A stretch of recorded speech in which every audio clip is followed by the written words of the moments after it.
Isang matandang babae ang pinalis mula sa isang eroplano dahil lamang sa kanyang itsura. Ngunit nang makatanggap ang isang makapangyarihang ehekutibo ng airline ng isang hindi inaasahang tawag sa telepono, mabilis na kumalat ang takot sa mga tauhan. Sumakay si Rita Morales sa Flight 447 na mabilis ang tibok ng puso at may masayang ngiti sa kanyang muka. Maingat na nakatago sa loob ng kanyang pitaka ang elegante niyang damit na balak niyang isuot sa kasal ng kanyang apong si Fernanda na gaganapin mismo ng hapong iyon sa Boston. Ilang buwan niyang inabangan ang araw na iyon, nangangarap tungkol sa espesyal na okasyong ito. Habang dahan-dahan siyang naglalakad sa makitid na pasilyo ng eroplano, hinanap niya ang kanyang upuan sa row 12. Katatapos lamang ng boarding at nakatakdang umalis ang eroplano makalipas ang 40 minuto. Habang inilalagay ni Rita ang kanyang maliit na maleta sa overhead bin, lumapit sa kanya ang isang matangkad at malapad na lalaking may mahigpit na ekspresyon. Nakalagay sa kanyang name tag ang Rogelio Domingo. Ang iyong mga dokumento, malamig niyang utos nang walang pagbati. Bahagyang kinakabahan, ngunit nakangiti pa rin, binuksan ni Rita ang kanyang pitaka at iniabot ang kanyang green card. Bahagyang nanginginig ang kanyang mga daliri, hindi dahil sa takot, kundi sa pananabik na makita ang kanyang pamilya. Kinuha ni Rogelio ang card at itinaas ito sa maliwanag na ilaw ng kabin. Nagsimulang tumigas ang kanyang mukha. "Paso na ang card na ito," mariin niyang sabi. "Hindi po tama yun, sir. Ni-renew ko po yan 3 buwan na ang nakalipas. Pakitingnan po ang petsang nakaprint diyan." Mahinahong tugon ni Rita habang itinuturo ang impormasyon ng renewal. Binaliwala ni Rogelio ang kanyang paliwanag. Binaligtad niya ang card, kinuskus ito ng kanyang hinlalaki na parabang naghahanap ng depekto, saka umiling. "Hindi balido ang dokumentong ito, kukunin ko ito," patag niyang sabi. "Ano? Hindi po pakiusap, may hindi pagkakaintindihan," sabi ni Rita habang tila bumagsak ang kanyang sikmura sa kaba. "Ikinakasal ang apo ko ngayon, kailangan kong makasakay sa flight na ito." "Dapat inisip mo iyan bago ka sumubok maglakbay gamit ang peking papeles," matalim na sagot ni Rogelio. "Hindi po yan peke. Pakiusap, tawagan ninyo ang immigration at kumpirmahin ninyo." Pagmamakaawa niya. Sa halip na sumagot, inilagay ni Rogelio ang green card sa kanyang bulsa. Ilang pasahero sa malapit ang nagsimulang manood. Isang babaeng nakaupo sa row 11 ang lihim na naglabas ng telepono at nagsimulang mag-record. "Ma'am, kailangan ninyong bumaba ng eroplano ngayon din. Kung tatanggi kayo, tatawag ako ng security," babala ni Rogelio. Napuno ng luha ang mga mata ni Rita. "Sir, nagmamakaawa po ako. Malinaw ang petsa ng renewal dyan." Ngunit nakatalikod na si Rogelio, pinindot niya ang kanyang radyo. "Kailangan ng security sa Flight 447. May problema." Sa loob ng 3 minuto, 2 airport security officer ang pumasok sa cabin. Bata pa sila, seryoso at kalmado, nakahawak ang mga kamay malapit sa kanilang mga sinturon. Tahimik na kinausap sila ni Rogelio at itinuro si Rita na parabang wala siyang halaga. Nakatayo si Rita sa tabi ng kanyang upuan, mahigpit na yakap ang kanyang pitaka. "Ma'am, sumama po kayo sa amin," sabi ng isang officer. "Wala po akong ginawang mali. Balido ang card ko. Kinuha niya nang hindi man lang sinuri ng maayos," giit ni Rita. "Doon natin iyan rerepasuhin sa ibaba.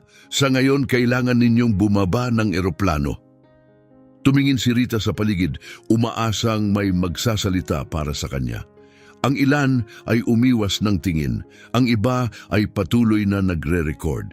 Isang matandang babae sa row 13 ang may ibinulong sa asawa, ngunit wala nang ginawa. "Ang kasal ng apo ko ay 6 na oras na lang," sabi ni Rita habang nanginginig ang paghinga. "Pakiusap, beripikahin lang ang dokumento." Hindi sumagot ang mga officer. Hinawakan ng mahigpit ng isa ang kanyang braso. "Pakiusap, huwag ninyo akong hawakan," sabi ni Rita habang sinusubukang kumawala. "Ma'am, huwag ninyong palalain ang sitwasyon," sagot ng officer habang lalo pang hinihigpitan ang hawak. Inihatid nila siya sa pasilyo. Sinubukan ni Rita na maglakad, ngunit nanghihina at nanginginig ang kanyang mga binti. Nilamon siya ng takot. Nakatayo si Rogelio malapit sa pintuan ng kabin, nakatiklop ang mga braso at may bakas ng kasiyahan sa mukha. Habang dumaraan si Rita, bahagya siyang lumapit at bumulong ng mahina. "Dapat inisip mo yan bago ka pumunta rito ng ilegal." Napakalalim ng hiya at sakit na kanyang naramdaman, kaya hindi siya nakasagot. Patuloy ang pag-agos ng kanyang mga luha habang inihahatid siya palabas ng eroplano. Patuloy pa ring nagre-record ang mga pasahero. Hindi ito tama, mahina ngunit malinaw na bulong ng isang batang babae sa first class. Ngunit walang tumayo, walang nakialam, matindi ang amoy ng disinfectant at tensyon sa holding area ng paliparan. Umupo si Rita sa isang matigas na plastik na upuan sa tapat ng isang abong metal na mesa. Isang mukhang pagod na officer na may maiitim na bilog sa ilalim ng mga mata ang nagre-repaso ng mga form nang hindi man lang tumitingin sa kanya. Buong pangalan: Ana Rita Morales, bansang pinagmulan, Mexico. Ngunit 40 taon na akong naninirahan sa Estados Unidos. Legal po ang pananatili ko rito. Sa wakas ay tumingala ang officer. "Nasaan ang green card mo?" Kinuha po ng flight attendant. Sinabi ni Rogelio Domingo na paso na raw, pero hindi naman. "Kung wala kang may pakitang dokumento, hindi ko makukumpirma ang legal mong status." "Nasa kanya po, nasa bulsa niya." "Kailangan mong kunin yon mula sa kanya." Napabuntong hininga ang officer at sumulyap sa kanyang relo. "Marami pa akong ibang kaso ngayon. Kung walang pisikal na patunay, hindi kita maipoproseso bilang legal resident. Pakiusap, tawagan ninyo ang immigration. Nasa system ang mga record ko.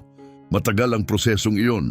Ang pagkakatanggal sa flight dahil sa hindi tamang dokumentasyon ay automatikong nagsisimula ng deportation proceedings."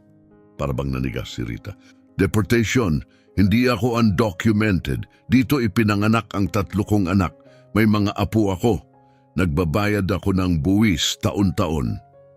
Kung walang dokumentong hawak, hindi makukumpirma ang alinman diyan," sagot niya.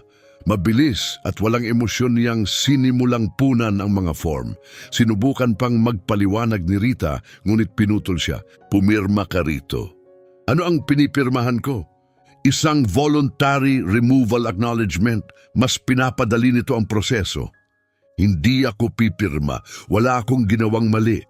Mariing isinara ng officer ang folder. Kung ganoon, magpapatuloy ito bilang forced removal. Pareho lang ang kahihinatnan, pero mas magtatagal at mas hindi magiging komportable para sa iyo. 12 minuto. Iyon lang ang kinailangan upang gawing simpleng administratibong proseso ang 40 taon ng kanyang legal na pamumuhay. Nang hapong iyon ding iyon, kumalat sa social media ang mga video ng insidente. "Lola pinaalis sa eroplano papunta sa kasal ng apo," ayon sa isang headline na malawak na ibinahagi. Malinaw sa footage si Rita na inihahatid sa pasilyo, umiiyak at nagmamakaawa habang hindi pinapakinggan ang kanyang tinig. Sa loob lamang ng ilang oras, umabot sa mahigit 200,000 views ang video. Samantala, nakaupo si Rogelio Domingo sa crew lounge, nag-i-scroll sa kanyang telepono.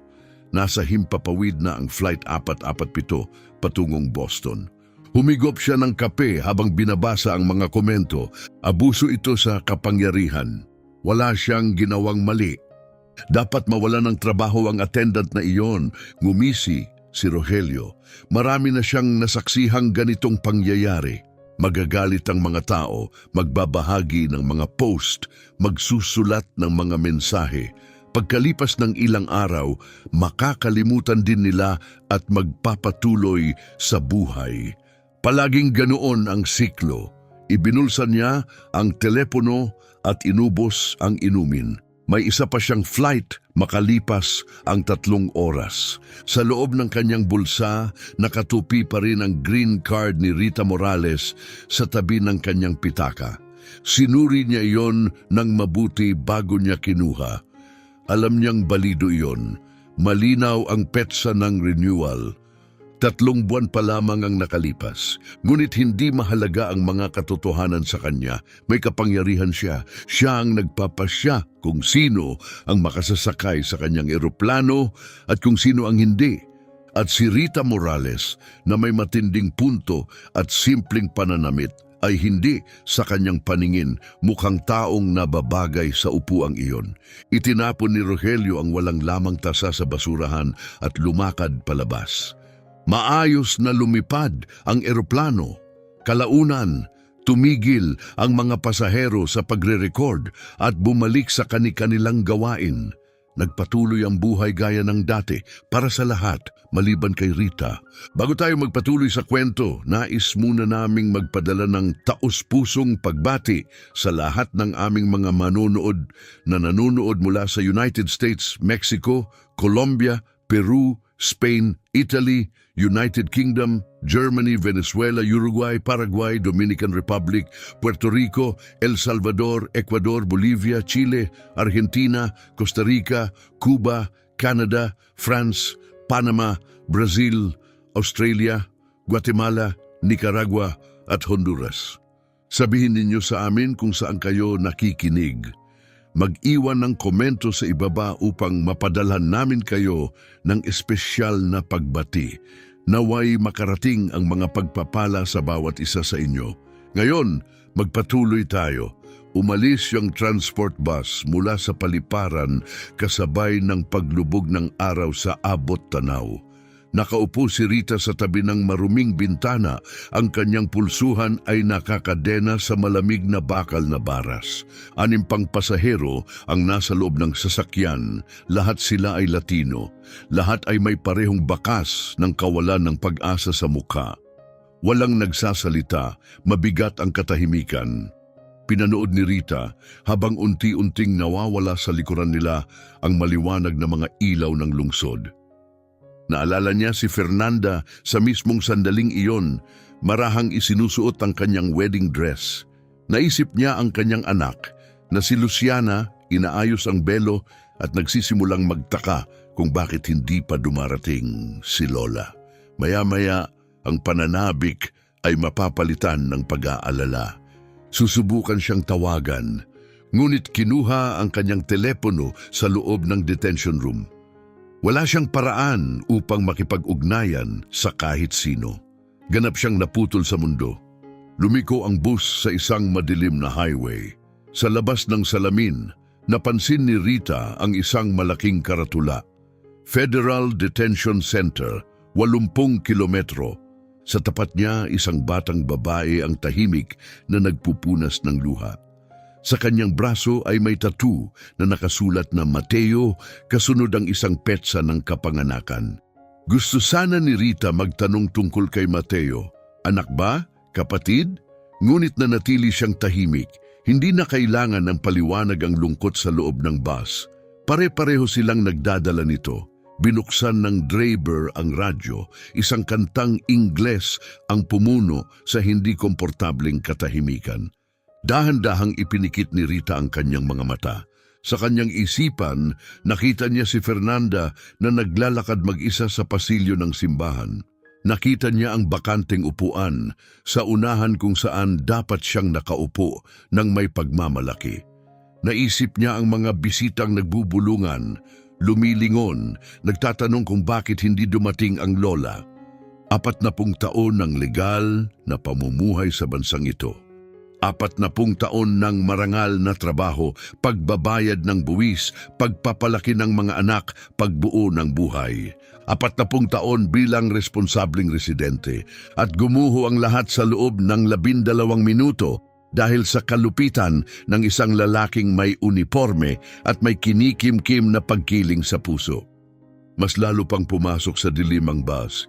Binuksan ni Rita ang kanyang mga mata at nakita ang sariling refleksyon sa maruming bintana.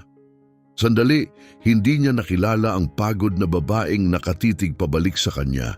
Sa ika-23 palapag ng isang modernong gusali ng opisina, nire-review ni Luciana Mendez Garcia ang mga email nang biglang pumasok ang kanyang assistant nang hindi kumakatok. Hindi kailanman ginagawa iyon ni Rebecca. Mrs. Mendez, kailangan ninyong makita ito agad. Ipinatong niya ang tablet sa mesa. May video na nagpe-play sa screen. Isang matandang babae ang hinihila pababa sa pasilyo ng eroplano. Napabuntong hininga si Luciana. Rebecca, wala talaga akong oras para sa mga viral na video. May meeting ako kay... Ito ang nanay ninyo. Parang may tumama sa kanya ng pisikal. Hinablot ni Luciana ang tablet at inilapit sa mukha. Ang babaeng nasa video ay may kulay abong buhok na maayos na nakapusod. Nakasuot siya ng asul na sweater na agad niyang nakilala. Regalo niya yon nung Pasko. Oh my God! Ipinakita sa footage si Rita na nagmamakaawa habang sa pilitang pinababa ng 2 officer sa eroplano. Basang-basa ng luha ang kanyang mukha. Nagvivideo ang ibang pasahero, walang tumulong. Muling pinanood ni Luciana ang video. At muli, sa bawat ulit, lalo lamang lumalakas ang galit sa loob niya. Kailan ito nangyari? 4 na oras na ang nakalipas. Flight 447, papunta siyang Boston. Boston, kasal ni Fernanda. Sumulyap si Luciana sa orasan. 2 oras na lang at magsisimula na ang seremonya. Tawagan ng airport. Alamin mo kung nasan eksakto ang nanay ko. Tinawagan ko na sila, maingat na sagot ni Rebecca. Na-process siya dahil sa insufficient documentation at inilipat sa isang detention facility. Biglang tumayo si Luciana, napaurong ang kanyang upuan. Ano ang sinasabi mo? Nirenew ng nanay ko ang green card niya, 3 buwan na ang nakalipas. Inireport ng flight attendant na expired daw ang dokumento niya. Sino siya? Tiningnan ni Rebecca ang kanyang telepono. Rogelio Domingo. Agad nagbago ang ekspresyon ni Luciana. Kilalang-kilala niya ang pangalang iyon. Nakita na niya ito sa ilang internal notes ng Human Resources, mga reklamo ng pasahero, walang opisyal na na-escalate, walang ganap na naimbestigahan, ngunit sapat upang magdulot ng seryosong pag-aalala. Gusto ko ang kumpletong file niya, lahat ng report, lahat ng reklamo, at gusto ko ang security footage ng Flight 447. Agad, tumango si Rebecca at nagmamadaling lumabas. Kinuha ni Luciana ang kanyang telepono at tinawagan si Fernanda. Ma'am, nasaan si Grandma? 2 oras na lang magsisimula na ang ceremony at hindi siya sumasagot. Saglit na ipinikit ni Luciana ang kanyang mga mata. Paano niya sasabihin sa anak na ang lola nito ay maling na-deport sa pinakamahalagang araw ng buhay nito? May naging problema sa airport, sweetheart. Anong problema? Hindi siya makakarating sa oras. Ang katahimikang sumunod ay masakit sa puso. Wala pang 30 minuto narating na ni Luciana ang airport. Hindi sinunod ng driver ang speed limit at wala siyang pagtutol. Ipinakita niya ang kanyang corporate ID sa administrative entrance. Agad siyang nakilala ng gwardiya. Mrs. Morales Garcia, hindi po kami naabisuhan na darating kayo. Nasaan ang operations manager? 2 palapag, ang opisina niya. Hindi na siya naghintay ng elevator. Matinis na umalingaw-ngaw ang tunog ng kanyang takong sa konkretong hagdan habang diretsong pumasok sa opisina nang hindi kumakatok. Nagulat si Martin Hendricks. Luciana, hindi ko alam na... Napanood mo ba ang video? Namumutla ang mukha nito. Oo, nagbukas kami ng internal review. Hindi ito simpleng review, Martin. Ito ay kriminal na asal. Kinumpiska ng empleyadong iyon ang balidong dokumento ng nanay ko at nagpasimula ng illegal na deportation. Nanay mo? Gulat na tanong niya. Rita Morales, ang babaeng nasa video, siya ang nanay ko. Dahan-dahang napaupo si Martin. Sinabihan kami na expired ang dokumento niya. Sinunod lang namin ang protocol. Protocol? Ang pilitin ang isang matandang babae na bumaba ng eroplano nang hindi man lang bine-verify ang dokumento. Luciana, pakiusap. Hindi.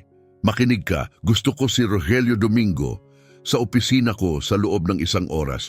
Gusto ko ang kumpleto niyang personnel file at gusto ko ang buong security recording ng flight 447.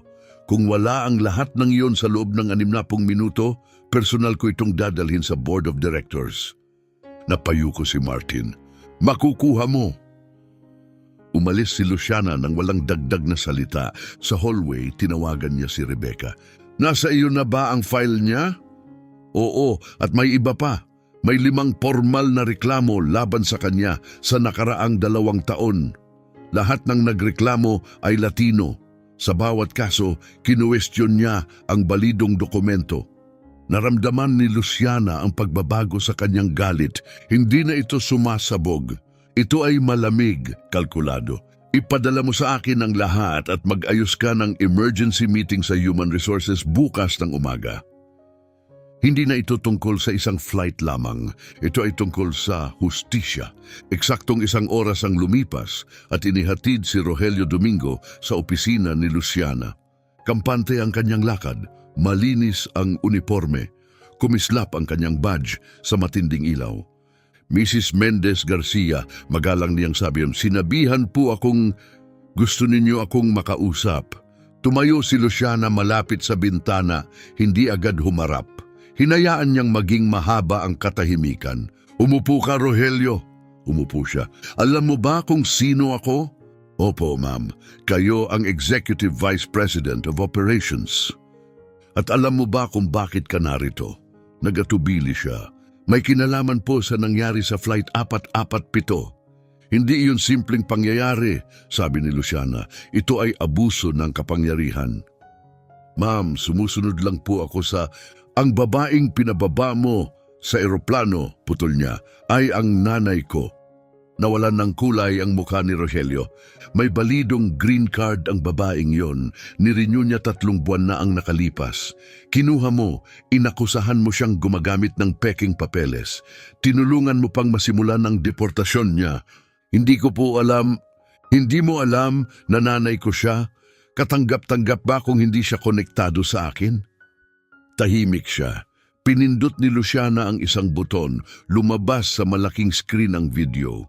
Huminto ito sa sandaling ipinasok ni Rogelio ang green card sa kanyang bulsa. 10 segundo, sabi ni Luciana. Ganyang katagal mo, sinuri ang dokumento ng nanay ko.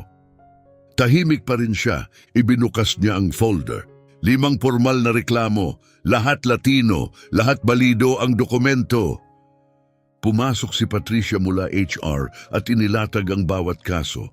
Isang pamilya mula Guatemala, isang lalaki mula El Salvador, isang babae mula Honduras na may 7 taong gulang na anak, isang mag-asawang Mexican na nakadelay sa honeymoon, at si Rita Morales. Lumalim ang katahimikan. Ginagawa ko lang ang trabaho ko, pilit ni Rogelio. Ang trabaho mo ay mag-verify ng dokumento, sagot ni Luciana. Hindi ang mag-target batay sa etnisidad. May inilabas pang dokumento si Patricia. May seryosong inconsistency sa employment identity documents niya. Nanigas si Rogelio. Lumabas sa screen ng larawan, Rogelio Morales, isang record mula Tijuana 1985. Pumasok sa US noong 2016 ng iligal. Pagkaraan ng 8 taon, lumitaw ang Rogelio Domingo na may US documents. Parehong mukha, magkaibang apelyido. Ikaw ay undocumented, malamig na sabi ni Luciana. Hindi siya makapagsalita. Sinira mo ang nanay ko, patuloy niya. At ang totoo, ikaw ang nabubuhay sa kasinungalingan. I built a life, bulong niya. May mga anak ako, buntis ang asawa ko. May pamilya rin ang nanay ko, sagot ni Luciana. At dahil sa'yo, na-miss niya ang kasal ng apo niya. Nagbayad siya ng $15,000 para sa peking identidad. dagdag ni Patricia, sa isang corrupt na immigration officer. Tinakpan ni Rogelio ang kanyang mukha. Tinawagan ko na ang ECE at ang FBI, sabi ni Patricia. Darating sila sa loob ng 20 minuto. Wala nang maayos, sabi ni Luciana. Gumawa ka ng identity fraud. Gumamit ka ng pekeng dokumento. Inabuso mo ang posisyon mo at nagpakita ka ng malinaw na diskriminasyon. Sorry, mahina niyang sabi. Wala akong pakialam, tugon ni Luciana. Ilang sandali pa pumasok ang 2 federal agents. Rogelio Domingo, inaaresto ka dahil sa identity fraud, falsification of documents, at abuse of authority. Nanginginig siyang tumayo. Please, sabihin ninyong may hindi pagkakaintindihan. Nanatiling nakatayo si Luciana sa tabi ng bintana, hindi gumagalaw, parang hindi niya narinig ang pagmamakaawa nito. Walang kahit anong hindi pagkakaunawaan, mariing sabi ni Luciana. Nagbayad ka ng 15,000 dolyar para sa peking identidad. Ginamit mo ang identidad na iyon para makakuha ng posisyon sa airline na ito. At mula sa posisyong iyon, tinarget mo ang mga taong dumating sa bansang ito sa kaparehong paraan ng pagdating mo. Hindi ako katulad nila, mahinang bulong ni Rogelio. Tama ka, sagot ni Luciana, lumapit sa kanya. Matatag ang boses niya, pero nag-aalab ang mga mata sa kontroladong galit. Sila, dumating na may pag-asang makahanap ng oportunidad at dignidad. Ikaw, dumating at pinili mong sirain ng iba para lang protektahan ang sikreto mo. Isinara ng mas matandang federal agent ang posas sa pulsuhan ni Rogelio. Umalingaw-ngaw sa tahimik na opisina ang matinis na tunog ng metal na pag-click. Mga anak ko, tanong ni Rogelio, basag ang boses. Anong mangyayari sa mga anak ko? Ganyan din ang tanong ng nanay ko habang hinihila siya palabas ng eroplano. Malamig na sagot ni Luciana. Ang kaibahan, siya ay inosente. Sinimulan ng mga ahente na igiya si Rogelio papunta sa labasan. Sandali siyang nanlaban, idiniin ang mga sakong sa sahig na para bang kaya niyang pigilan ang nangyayari. Hindi ito patas, desperado niyang sabi. Gusto ko lang ng pagkakataon. At inagaw mo ang pagkakataong iyon mula sa iba, kalmadong sabi ni Patricia mula sa kanyang upuan.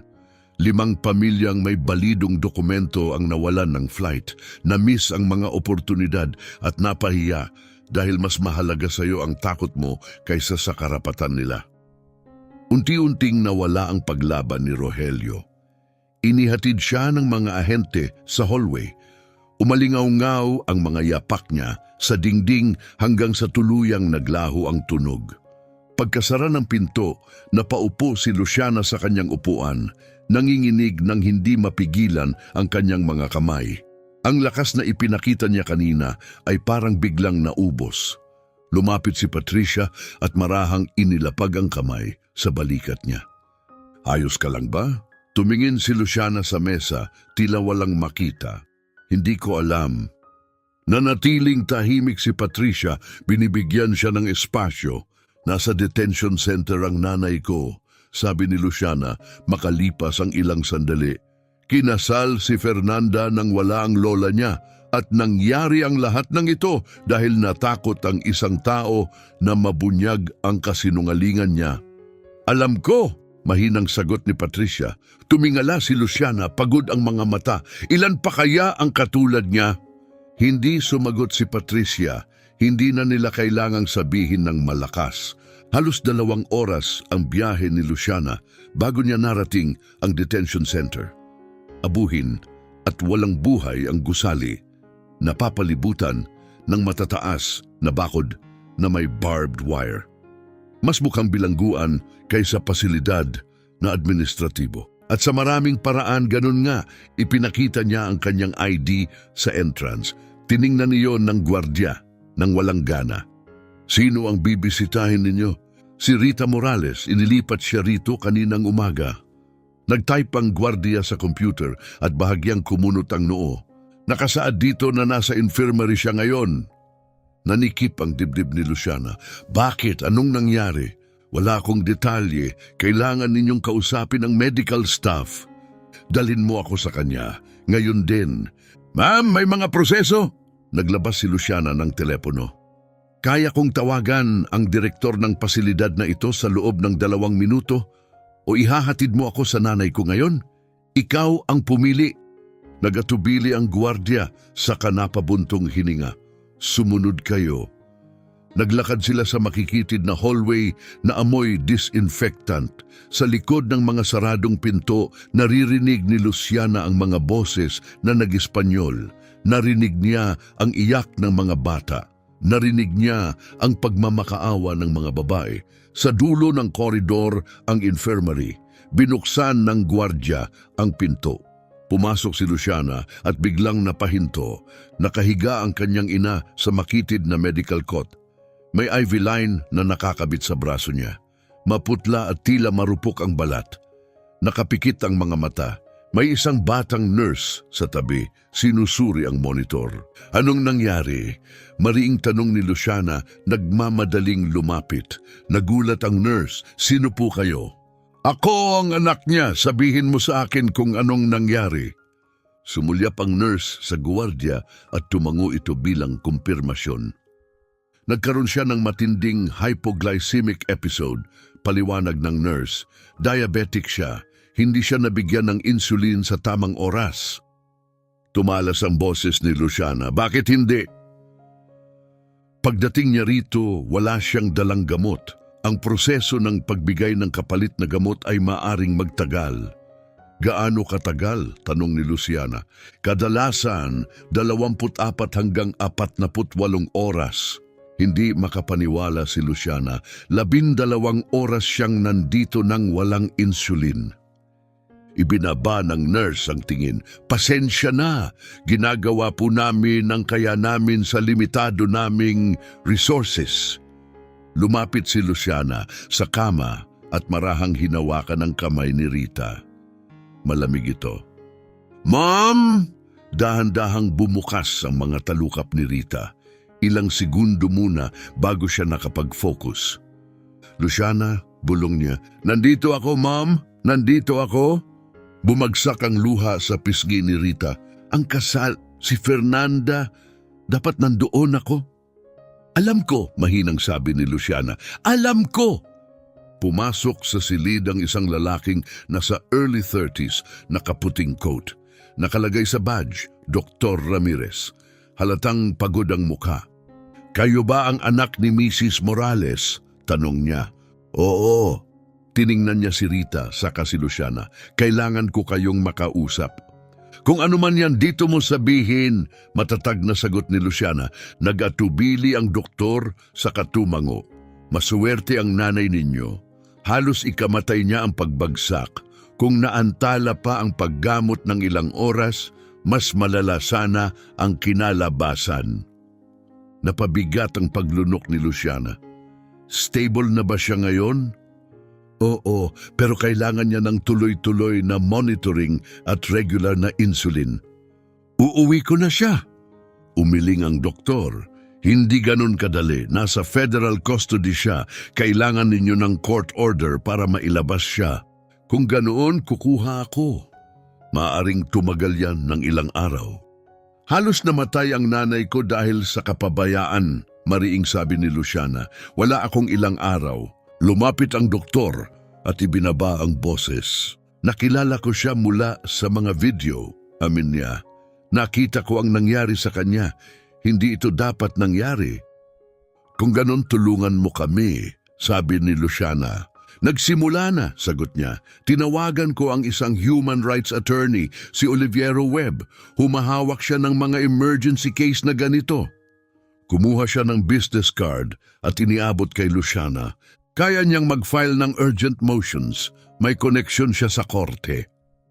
Tiningnan ni Luciana ang card. Bakit mo kami tinutulungan? Lumambot ang ekspresyon ng doktor. Dahil linggo-linggo kong nakikita ang ganito, mahina niyang sabi. Mga taong may balidong dokumento pero nabibitag sa sistema dahil sa pagkakamali o pagkiling. Madalas ang kaya ko lang ay gamutin sila at panoorin silang magdusa. Pagod na akong manood lang. Mahinang umubo si Rita. Agad bumalik si Luciana sa tabi niya. Magpahinga ka, Mom. Ilalabas kita rito. Piliting ngumiti si Rita. Siguradong sobrang lungkot ni Fernanda. Mahal ka ni Fernanda, sagot ni Luciana. Naiintindihan niya. Gusto kong makita siyang nakasuot ng wedding dress, bulong ni Rita. Gusto kong sumayaw kasama siya. Magagawa mo yan, mahinang sabi ni Luciana. Pangako! Muling ipinikit ni Rita ang mga mata. Mababa pa rin ang hininga pero steady. Lumabas si Luciana sa infirmary at dinayal ang numerong nasa card. Halos agad itong sinagot. Oliviero Webb speaking. Mr. Webb, ako si Luciana Mendez Garcia. Ibinigay ni Dr. Ramirez ang contact ninyo. Si Oliviero Webb ay nakarating sa detention center sa loob ng wala pang isang oras. Isa siyang African-American na lalaki na nasa early 50s, may maikling buhok na may bahagyang uban at nakasuot ng perpektong plantsadong suit. Sa kamay niya, may dala siyang luma at gasgas na leather briefcase. Mukhang napagdaanan na nito ang maraming laban sa korte. Mrs. Mendez Garcia. Mahigpit silang nagkamay. Salamat at napakabilis ninyong dumating, sabi ni Luciana. Sinabi sa akin ni Dr. Ramirez ang lahat. Napanood ko rin ang footage. Hindi dapat na-detain ng nanay ninyo. Alam ko. Ngayong gabi, maghahanda ako ng writ of habeas corpus, paliwanag ni Oliviero. Kung mabilis ang galaw ng lahat, maaari tayong magkaroon ng pagdinig kasing aga ng bukas. Bukas? Nanikip ang boses ni Luciana. Halos mamatay siya ngayon. Nauunawaan ko, kalmadong sagot ni Oliviero, pero ang legal na sistema ay gumagalaw ayon sa proseso. Ang magagawa ko ay itulak ang bawat posibleng paraan para pabilisin ito. Dahan-dahang tumango si Luciana. Sabihin ninyo kung ano ang kailangan. Kailangan ko ng kopya ng lahat ng legal documents niya, patunay ng paninirahan, tax records, at kahit anong magpapatunay na kinuha ang green card niya. May security footage ako mula sa flight, sabi ni Luciana, at naaresto na ang lalaking may kasalanan, identity fraud. Undocumented siya at gumagamit ng peking papeles. Tumaas ang kilay ni Oliviero. Mas lalo nitong pinapakomplikado ang usapan. Nakakatulong ba? Malaki ang naitutulong. Ang isang undocumented na empleyado na nag-ayos ng deportation ng isang lawful resident ay malinaw na abuso ng kapangyarihan at may intensyon. Naramdaman ni Luciana ang munting ginhawa. May pattern pa, dagdag niya. 5 iba pang pamilyang Latino sa nakalipas na 2 taon. Lahat may balidong dokumento. Lahat tinarget niya. Binuksan ni Oliviero ang notebook at mabilis na nagsulat. Kailangan ko ang mga pangalan ng mga iyon. Kapag napatunayan natin ang pattern, pwede itong maging mas malaking civil action. Mas malaki? Class action lawsuit, pagrepaso ng polisiya, structural reform. Sumulyap si Luciana sa pinto ng infirmary. Sa ngayon gusto ko lang maging ligtas ang nanay ko. At gagawin natin yon, banayad na sabi ni Oliviero. Pero masisiguro rin nating hindi na ito mangyayari muli. Isinara niya ang notebook. Hihingi rin ako ng access sa records ng pasilidad na ito. Patuloy niya. Kailangan nating malaman kung ilan ang nakakulong dito ng labag sa batas. Ilan ang pinagkaitan ng gamutan. Matalas ang tingin ni Luciana. Pinagkaitan? Tiningnan siya ni Oliviero ng diretso. 6 na detainee ang namatay dito noong nakaraang taon. 3 dahil sa mga komplikasyong pwedeng naiwasan kung may tamang gamutan. Malapit nang maging isa pang bilang ang nanay ninyo. Noong gabing iyon, tumanggi si Luciana na umalis. Nanatili siya sa loob ng kotse sa parking lot ng detention center. Pinagmamasdan ang matitinding ilaw ng seguridad. na tumatama sa barbed wire sa mga bakod. 3:00 ng madaling araw, tumunog ang telepono niya, si Fernanda. "Mom? Hi, sweetheart." May sandaling katahimikan bago muling nagsalita si Fernanda. Nanginginig ang boses niya. "Maganda ang kasal pero parang may kulang dahil wala si Grandma."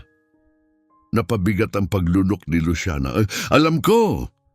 Iniwan kong bakante ang upuan niya, sabi ni Fernanda. Walang umupo roon, nilagay ko ang litrato niya sa upuan. Tumulo ang luha ni Luciana sa dilim, siguradong sobrang ipinagmamalaki ka niya. Nasaan siya ngayon? Okay ba siya? Nasa detention pa rin siya. Nagkaroon siya ng diabetic crisis pero stable na. Pwede ko ba siyang bisitahin? Hindi pa, inaayos ko ang paraan para mailabas siya. Marahang humikbi si Fernanda. Kasalanan ko to kung hindi ko pinili ang petsang ito.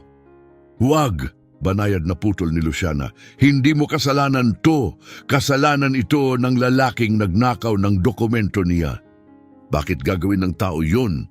Dahil minsan, mas pipiliin ng ibang tao na saktan ng iba kaysa harapin ang sarili nilang takot. Nag-usap sila ng 20 minuto pa. Ikinuwento ni Luciana ang pag-aresto kay Rogelio at ang nalalapit na hearing. Gusto kong may gawin, sabi ni Fernanda sa huli. Hindi ko kayang panoorin lang ito. Ano ang naiisip mo? Ipopost ko ang kwento ni Grandma. Isha-share ko ang mga video kahit saan. Kailangan makita ng mga tao ang nangyari. Nag-atubili si Luciana. Baka makagalit iyon ng mga makapangyarihang tao. Mabuti, matatag na sagot ni Fernanda. Dapat silang magalit. Tinuring na kriminal ang lola ko at muntik nang mamatay. Naramdaman ni Luciana ang halo ng pag-aalala at pagmamataas. Sige, mag-ingat ka lang. Oo. Pagkatapos nilang magbaba, muling tumitig si Luciana sa gusali ng detention center. Sunod-sunod na nag-vibrate ang telepono niya. Nagpadala si Rebecca ng link mula sa balita. Flight attendant inaresto dahil sa identity fraud matapos ang maling deportation ng isang lawful resident. Naging pambansa ang balita. Lahat ng major network binabalita ito. Paulit-ulit na ipinapalabas ang video ni Rita na hinihila sa pasilyo ng eroplano. Binaha ang telepono ni Luciana ng mga tawag mula sa hindi kilalang numero, mga journalist, producer. Binaliwala niya. 6:00 ng umaga tumawag si Oliviero. May hearing tayo sa 10:00, sabi niya. Pumayag ang judge na pabilisin dahil sa media coverage. Mabuti ba yun? Napakabuti, walang hukom ang gustong baliwalain ang kasong nasa mata na ng publiko. Sa tingin ninyo, mailalabas siya. Naniniwala akong matibay ang argumento natin. Siksikan ang courtroom, puno ng reporters ang likurang hanay, nakahilera sa gilid ang mga activists at observers. Nakaupo si Luciana sa unahan. Nakatayo si Oliviero sa mesa, maayos at kalmadong inaayos ang mga dokumento. Pumasok ang hukom, isang seryosong babae na nasa 60s. Tumayo ang lahat. Case number 2.1024-HC-7743, Rita Morales versus the Department of Homeland Security. Tumayo si Oliviero. Magandang umaga, Your Honor. Oliviero Webb, kumakatawan kay Mrs. Morales. Sa kabilang panig, nakatayo ang abogadong kumakatawan sa gobyerno, Thomas Aquino para sa gobyerno, Your Honor.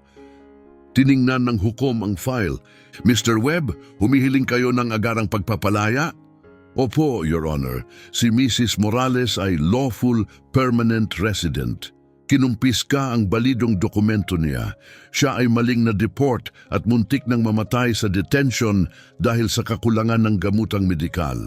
Tumayo si Aquino. Your Honor, sinunod ng mga opisyal ang established procedure. Hindi napatunayan ni Mrs. Morales ang status niya sa processing. Dahil ninakaw ang dokumento niya, mariing sabi ni Oliviero, itinaas ng hukom ang kamay. Mr. Webb, magkakaroon kayo ng pagkakataon. Humarap siya kay Aquino. Tama ba na ang flight attendant na nagpasimula ng removal na ito ay kasalukuyang nasa federal arrest?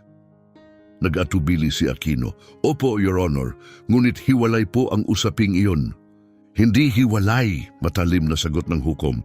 Si Mr. Domingo na kilala rin bilang Morales ay may dokumentadong record ng pag-target sa mga pasaherong Latino. 5 kaso, lahat may balidong dokumento. Your Honor, at tama rin ba na bumagsak si Mrs. Morales dahil sa kakulangan ng insulin? Ang pasilidad ay may limitadong resources, maingat na sagot ni Aquino. Mariing isinara ng hukom ang file. Hindi sapat na dahilan ang limited resources para ilagay sa panganib ang buhay ng 70 taong gulang na babae. Naramdaman ni Luciana na unang beses lumuwag ang dibdib niya. Mr. Webb, sabi ng hukom, may patunay ba kayo ng legal status? Lumapit si Oliviero at iniabot ang folder. Opo, Your Honor. Balidong green card, ni-renew 3 buwan na ang nakalipas. Tax records, patunay ng tirahan, lahat verified. Tahimik na binasa ng hukom ang mga papel. Parang napigil ang hininga ng buong silid. Sa wakas, tumingala siya. Si Mrs. Morales ay dapat palayain agad. Lahat ng removal orders ay pinapawalang bisa. Halos hindi makaupo si Luciana sa ginhawa. At dagdag pa, patuloy ng hukom, inuutos ko ang formal na investigasyon sa medical procedures at case management ng detention facility na ito. Tinitigan niya ang government attorney at iniuutos ko sa Department of Homeland Security na repasuhin ang bawat kasong na process ni Mr. Domingo sa nakalipas na 2 taon. Ang anumang maling ginawa ay dapat itama kabilang ang kompensasyon kung nararapat. Sinubukan pang magsalita ni Aquino. Your Honor, ang prosesong iyon dapat magsimula ngayon, putol ng hukom. Case dismissed. Bumagsak ang martilyo. Nang lumabas si Luciana sa courtroom, nanginig ang mga binti niya. Naglakad si Oliviero sa tabi niya, tinitingnan na ang updates sa telepono. Matatapos nila ang release paperwork sa loob ng 1 oras, sabi niya, pagkatapos malaya na siyang umuwi. 1 oras, ulit ni Luciana. Matapos ang lahat, kaya na niyang tiisin ng 60 minuto. Bumalik sila sa detention center. Nandoon pa rin ang parehong gwardiya sa entrance, pero iba na ang asal. Mas maingat, halos may paggalang. Nakita niya ang mga headline. Pinoproseso na ang pagpapalaya kay Mrs. Morales, sabi niya. Inihatid niya sila sa waiting area at tahimik silang umupo. Naghihintay na lumabas si Rita, malaya na muli. Maliit at payak ang waiting room, may mga matitigas na plastik na upuan na nakahanay sa puting dingding. Dahan-dahang umupo si Luciana, ramdam ang pagod. Nakatayo naman si Oliviero, tinitingnan ang mga mensahe sa kanyang telepono. May isa ka pang dapat malaman, sabi ni Oliviero, makalipas ang ilang sandali. Tumingala si Luciana. Ano iyon? Habang iniimbestigahan ko ang kaso ng nanay mo, may natuklasan akong isa pang babae rito. Ang pangalan niya ay Amparo Ruiz. Na-detain siya mga 6 na buwan na ang nakalipas sa halos kaparehong sitwasyon ng nangyari sa nanay mo. Nanikip ang sikmura ni Luciana. Kasama ba si Rogelio? Oo, parehong paraan. Kinumpis ka ang balidong dokumento, iniulat na kahina-hinala at minadali ang proseso ng removal. Napabuntong hininga si Luciana. Nasaan siya ngayon? Nandito pa rin, sa pasilidad na ito. Hiwalay sa kanyang 7 taong gulang na anak. Bakit hindi pa siya napapalaya? Tanong ni Luciana kahit alam na niya ang sagot. Diretsong tumingin si Oliviero sa kanya dahil wala siyang anak na may impluensya na nagtutulak sa sistema para kumilos. Bago pa makasagot si Luciana, bumukas ang pinto. Pumasok si Rita, may kasamang opisyal. Suot pa rin niya ang damit nung araw na pinababa siya sa eroplano. Gusot at may bahagyang mantsa. Maputla at pagod ang mukha niya. Ngunit nang makita niya si Luciana, nagliwanag ang kanyang mga mata. Miha, bulong niya. Agad na tumayo si Luciana at niyakap siya ng mahigpit. Amoy disinfectant at pagod si Rita. Pero wala iyong pakialam kay Luciana. Uuwi na tayo, ma'am, mahina niyang sabi. Nanginginig si Rita sa kanyang mga bisig. Si Fernanda, gusto niya akong makita. Naghihintay siya. Dahan-dahang kumalas si Rita at tumingin kay Oliviero. Kayo ang tumulong sa akin? Tanong niya. Ginawa ko ang lahat ng makakaya ko, Mrs. Morales. Magalang na sagot niya. Salamat. Iniabot ng opisyal ang isang maliit na plastik na supot na naglalaman ng kanyang mga gamit. Telepono, pitaka at green card. Hinawakan ni Rita ang card gamit ang dalawang kamay, tinitigan ito na para bang isa itong marupok at sagradong bagay.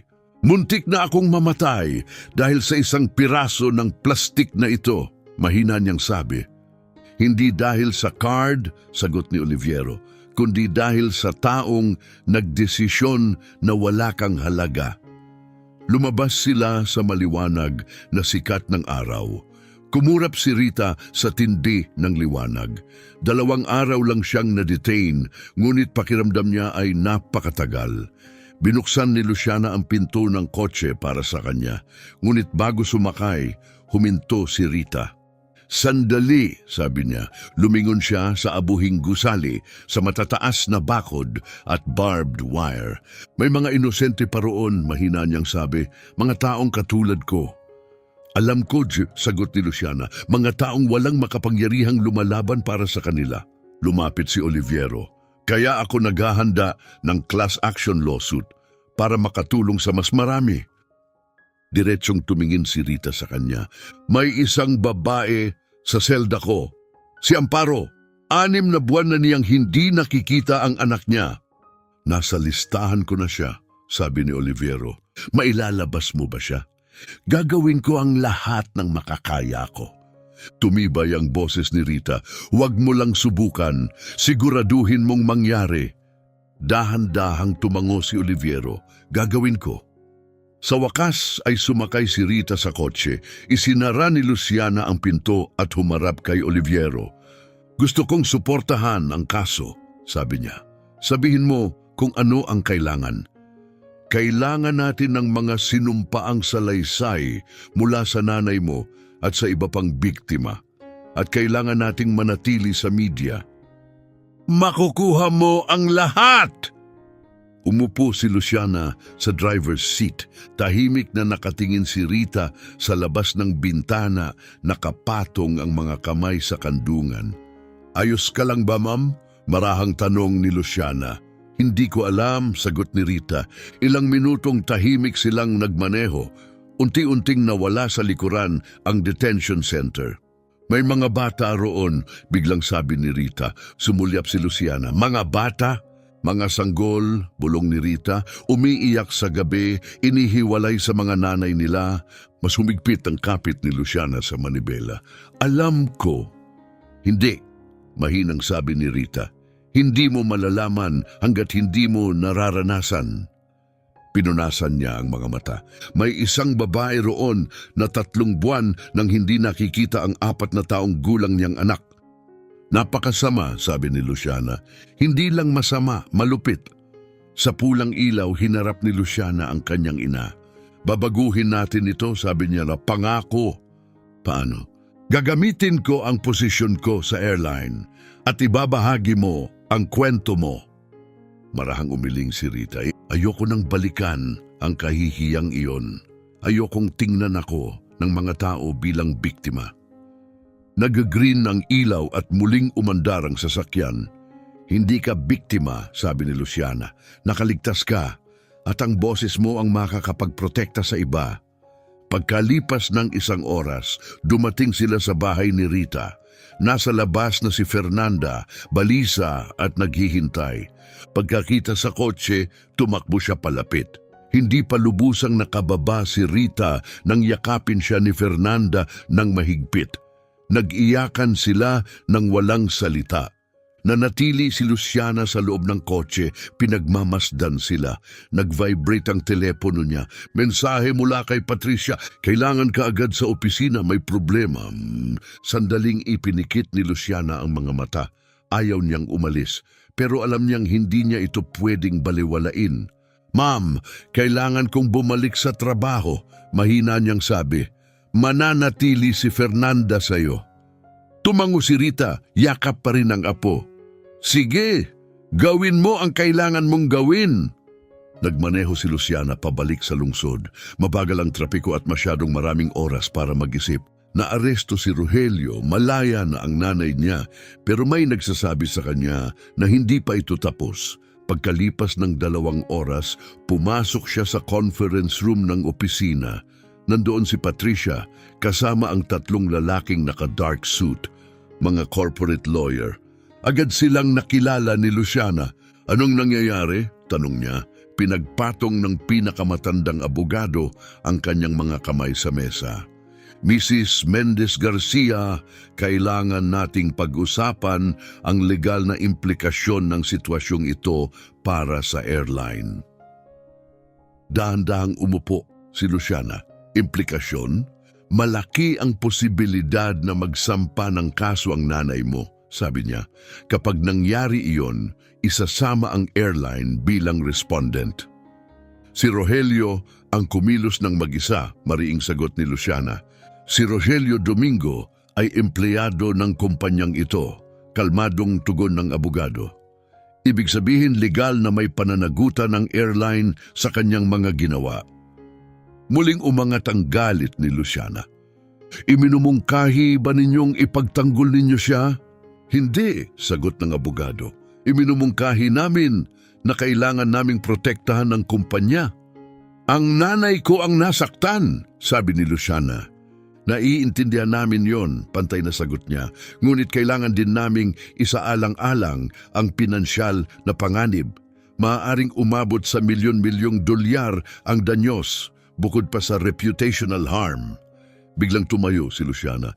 Pinahiya sa publiko ang nanay ko. Illegal siyang na-deport. Muntik siyang mamatay sa federal custody. At ang iniisip ninyo ay pera? Hindi tinaasan ng abogado ang boses. Iniisip namin ang kaligtasan ng airline at ang libu-libong empleyadong nakadepende rito. Isa-isa silang tinitigan ni Luciana. Kung ganoon, ito ang payo ko, malamig niyang sabi. Gawin ninyo ang tama. Aminin ninyo ang pananagutan. Bayaran ninyo ang nanay ko at ang iba pang biktima bago pa ito lumaki ng husto. At babaguhin natin ang mga protokol, mariing dagdag ni Luciana, para hindi na ito mangyari muli. Inaayos ng isa sa mga abogado ang kanyang salamin, mas komplikado kaysa roon. Hindi, sagot ni Luciana, hindi ito komplikado. Lumapit si Patricia, sinusubukang pakalmahin ang sitwasyon.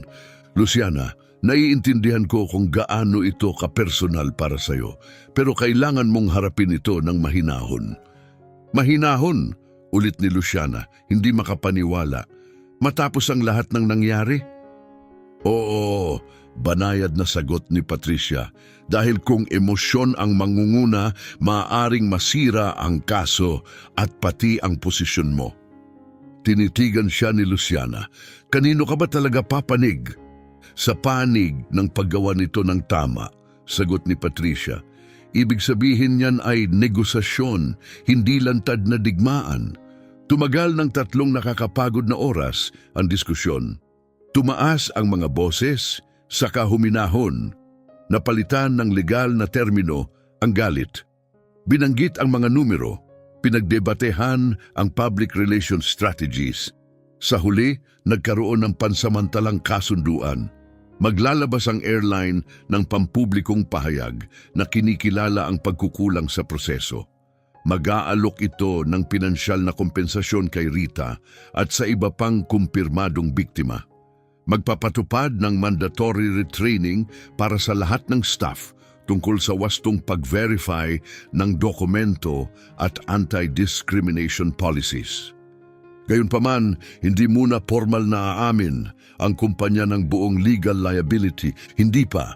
Lumabas si Luciana ng gusali na ubos ang lakas, 9:09 na ng gabi. 17 missed calls ang nasa telepono niya, karamihan mula sa mga mamamahayag. 2 mula kay Oliviero, 1 mula kay Fernanda. Si Fernanda ang una niyang tinawagan. Kumusta si Grandma? Tulog na siya, mahina ang boses ni Fernanda. Uminom na siya ng gamot at natulog mga 1 oras na ang nakalipas. At kumusta siya? Emosyonal? Sandaling natahimik si Fernanda. Mahirap sabihin. Hindi siya masyadong nagsasalita. Nakaupo lang siya sa tabi ng bintana at nakatitig sa labas. Normal lang yon, mahinang sabi ni Luciana. Kailangan niya ng panahon.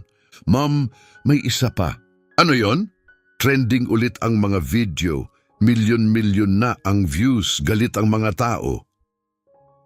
Napahinto si Luciana sa madilim na parking lot. Gaano kalala? May mga protesta na inaayos sa labas ng headquarters ng airline, sa labas ng detention center. Humihingi sila ng pananagutan. Hindi naman iyon agad masama, maingat na sabi ni Luciana. May ilang komento na sobra, dagdag ni Fernanda.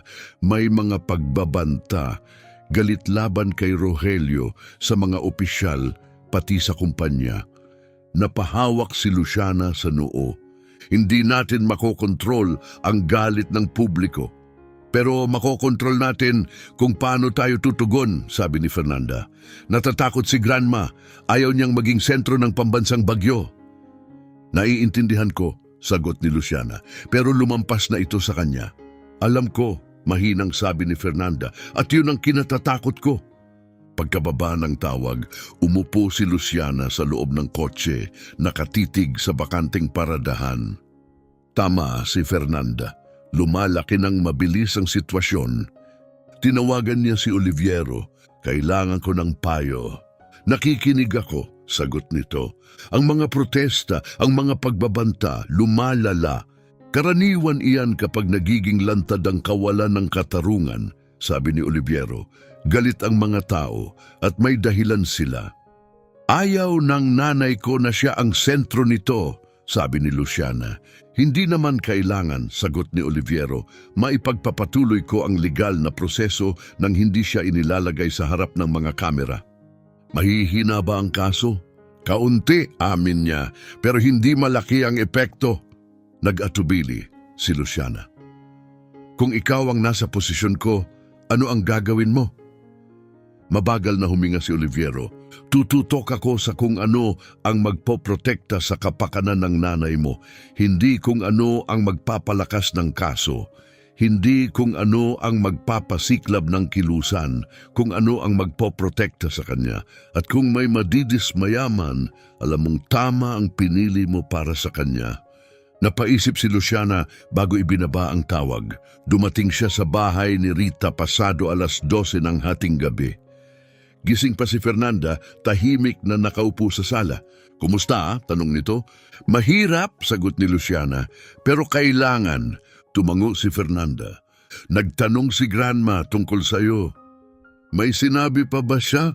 Oh, sagot ni Fernanda, tungkol kay Amparo. Umupo si Luciana sa tabi ng anak. Ang babaeng nasa detention? Oh, hindi niya maalis sa isip niya. Siya at ang anak niya. Hawak ni Oliviero ang kaso pero gusto ni Grandma na gumawa pa ng higit. Gusto niyang tumulong.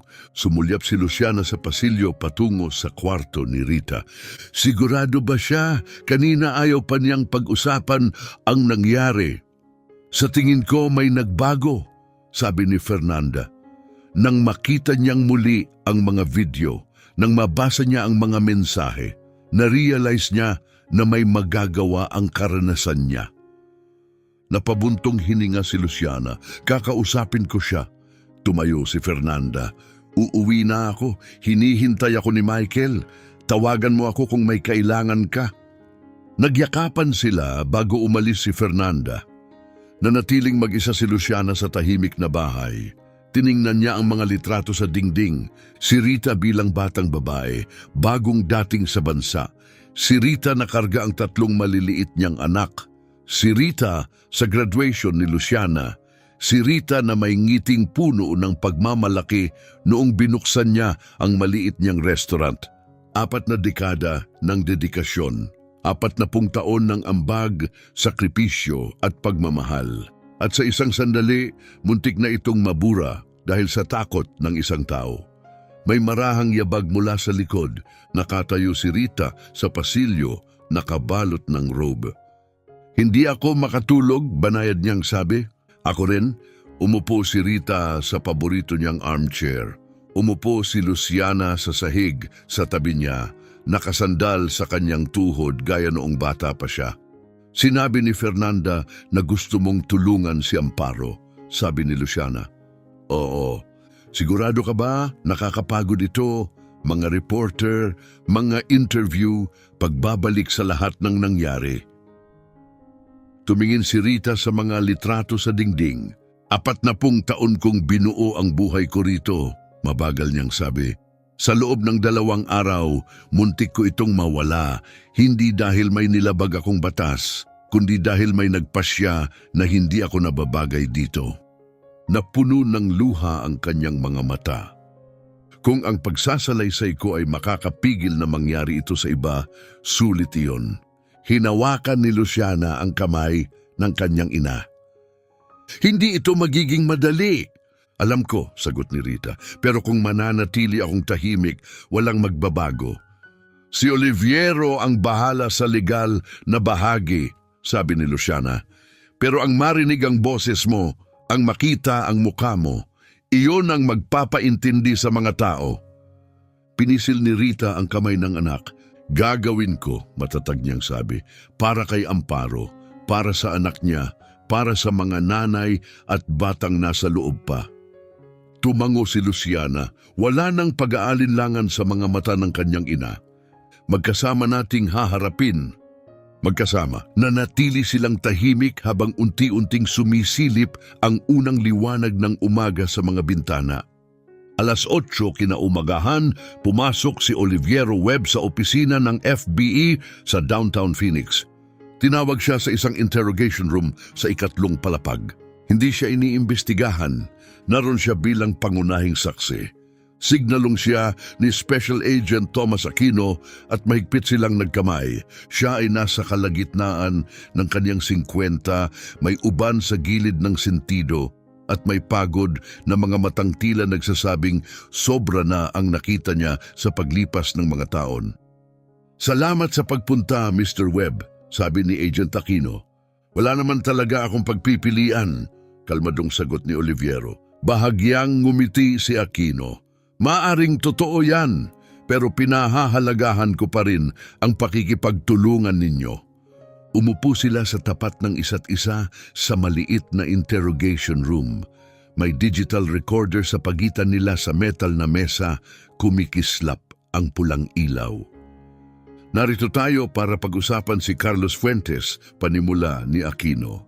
Tumango si Oliviero, inaasahan na niya ang usapang ito. Ano ang gusto ninyong malaman? Tanong niya. Mula sa simula, sabi ni Aquino, binuksan ni Oliviero ang briefcase at inilabas ang makapal na folder. Si Carlos Fuentes ang nagproseso ng deportasyon ni Rita Morales sa loob ng wala pang 12 minuto. Walang tamang pagrepaso ng dokumento, walang verifikasyon ng legal status niya at walang pagkakataon para makausap niya ang legal counsel.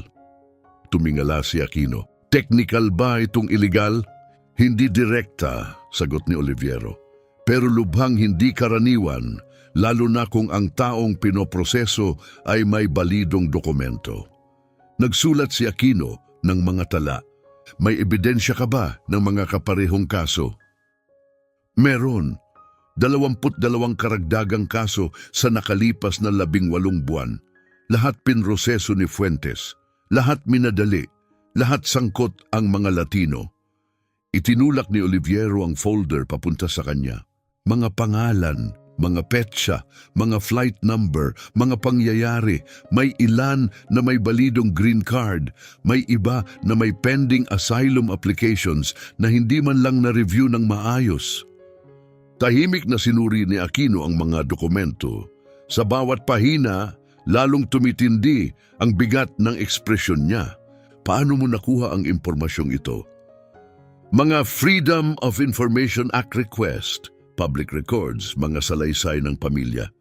Sa tingin mo mag-isa lang si Fuentes? Umiling si Oliviero. Hindi. Sino pa ang sangkot? si Rogelio Domingo at posibleng iba pa. Sumandal si Aquino, ipaliwanag ang koneksyon. Binuksan ni Oliviero ang laptop niya at iniikot ang screen para makita ni Aquino. 36? Hindi. 3 araw bago ang deportation ni Rita Morales, nakatanggap si Fuentes ng depositong $3,000. Galing ang transfer sa isang shell company. Nang sinundan namin ang trail, humantong ito kay Rogelio Domingo. Kumunot ang noo ni Aquino. Sinasabi mong binayaran ni Domingo si Fuentes para pabilisin ang deportation. Yun ang working theory namin, sagot ni Oliviero. Pero hindi pa diyan nagtatapos. Nag-click siya at ipinakita ang iba pang financial records. Nakatanggap si Fuentes ng hindi bababa sa 8 pang kahalintulad na bayad. Bawat isa dumarating mga 3 araw bago ang expedited removal. Bawat isa galing sa mga account na dinisenyo para itago ang pinagmulan. Napayuko si Aquino at lumapit. Alam mo ba kung sino pa ang nagbayad? Hindi tiyak, wala akong subpoena power. Kayo ang meron. Dahan-dahang isinara ni Aquino ang folder. Kailangan naming tumestigo ka ng opisyal. Handa ako. At kailangan din namin ng buong access sa dokumentasyon mo. Makukuha ninyo ang lahat. Inabot ni Aquino ang recorder at pinatay ito. Off the record, Mr. Webb, gaano kalawak sa tingin mo ito? Tiningnan siya ni Oliviero ng diretsyo. Naniniwala akong hindi lang si Fuentes. Mas malaki ang network na ito. At pakiramdam ko, matagal na itong tumatakbo, mga taon. Habang kausap ni Oliviero ang FBE, nakatanggap si Luciana ng tawag mula kay Patricia.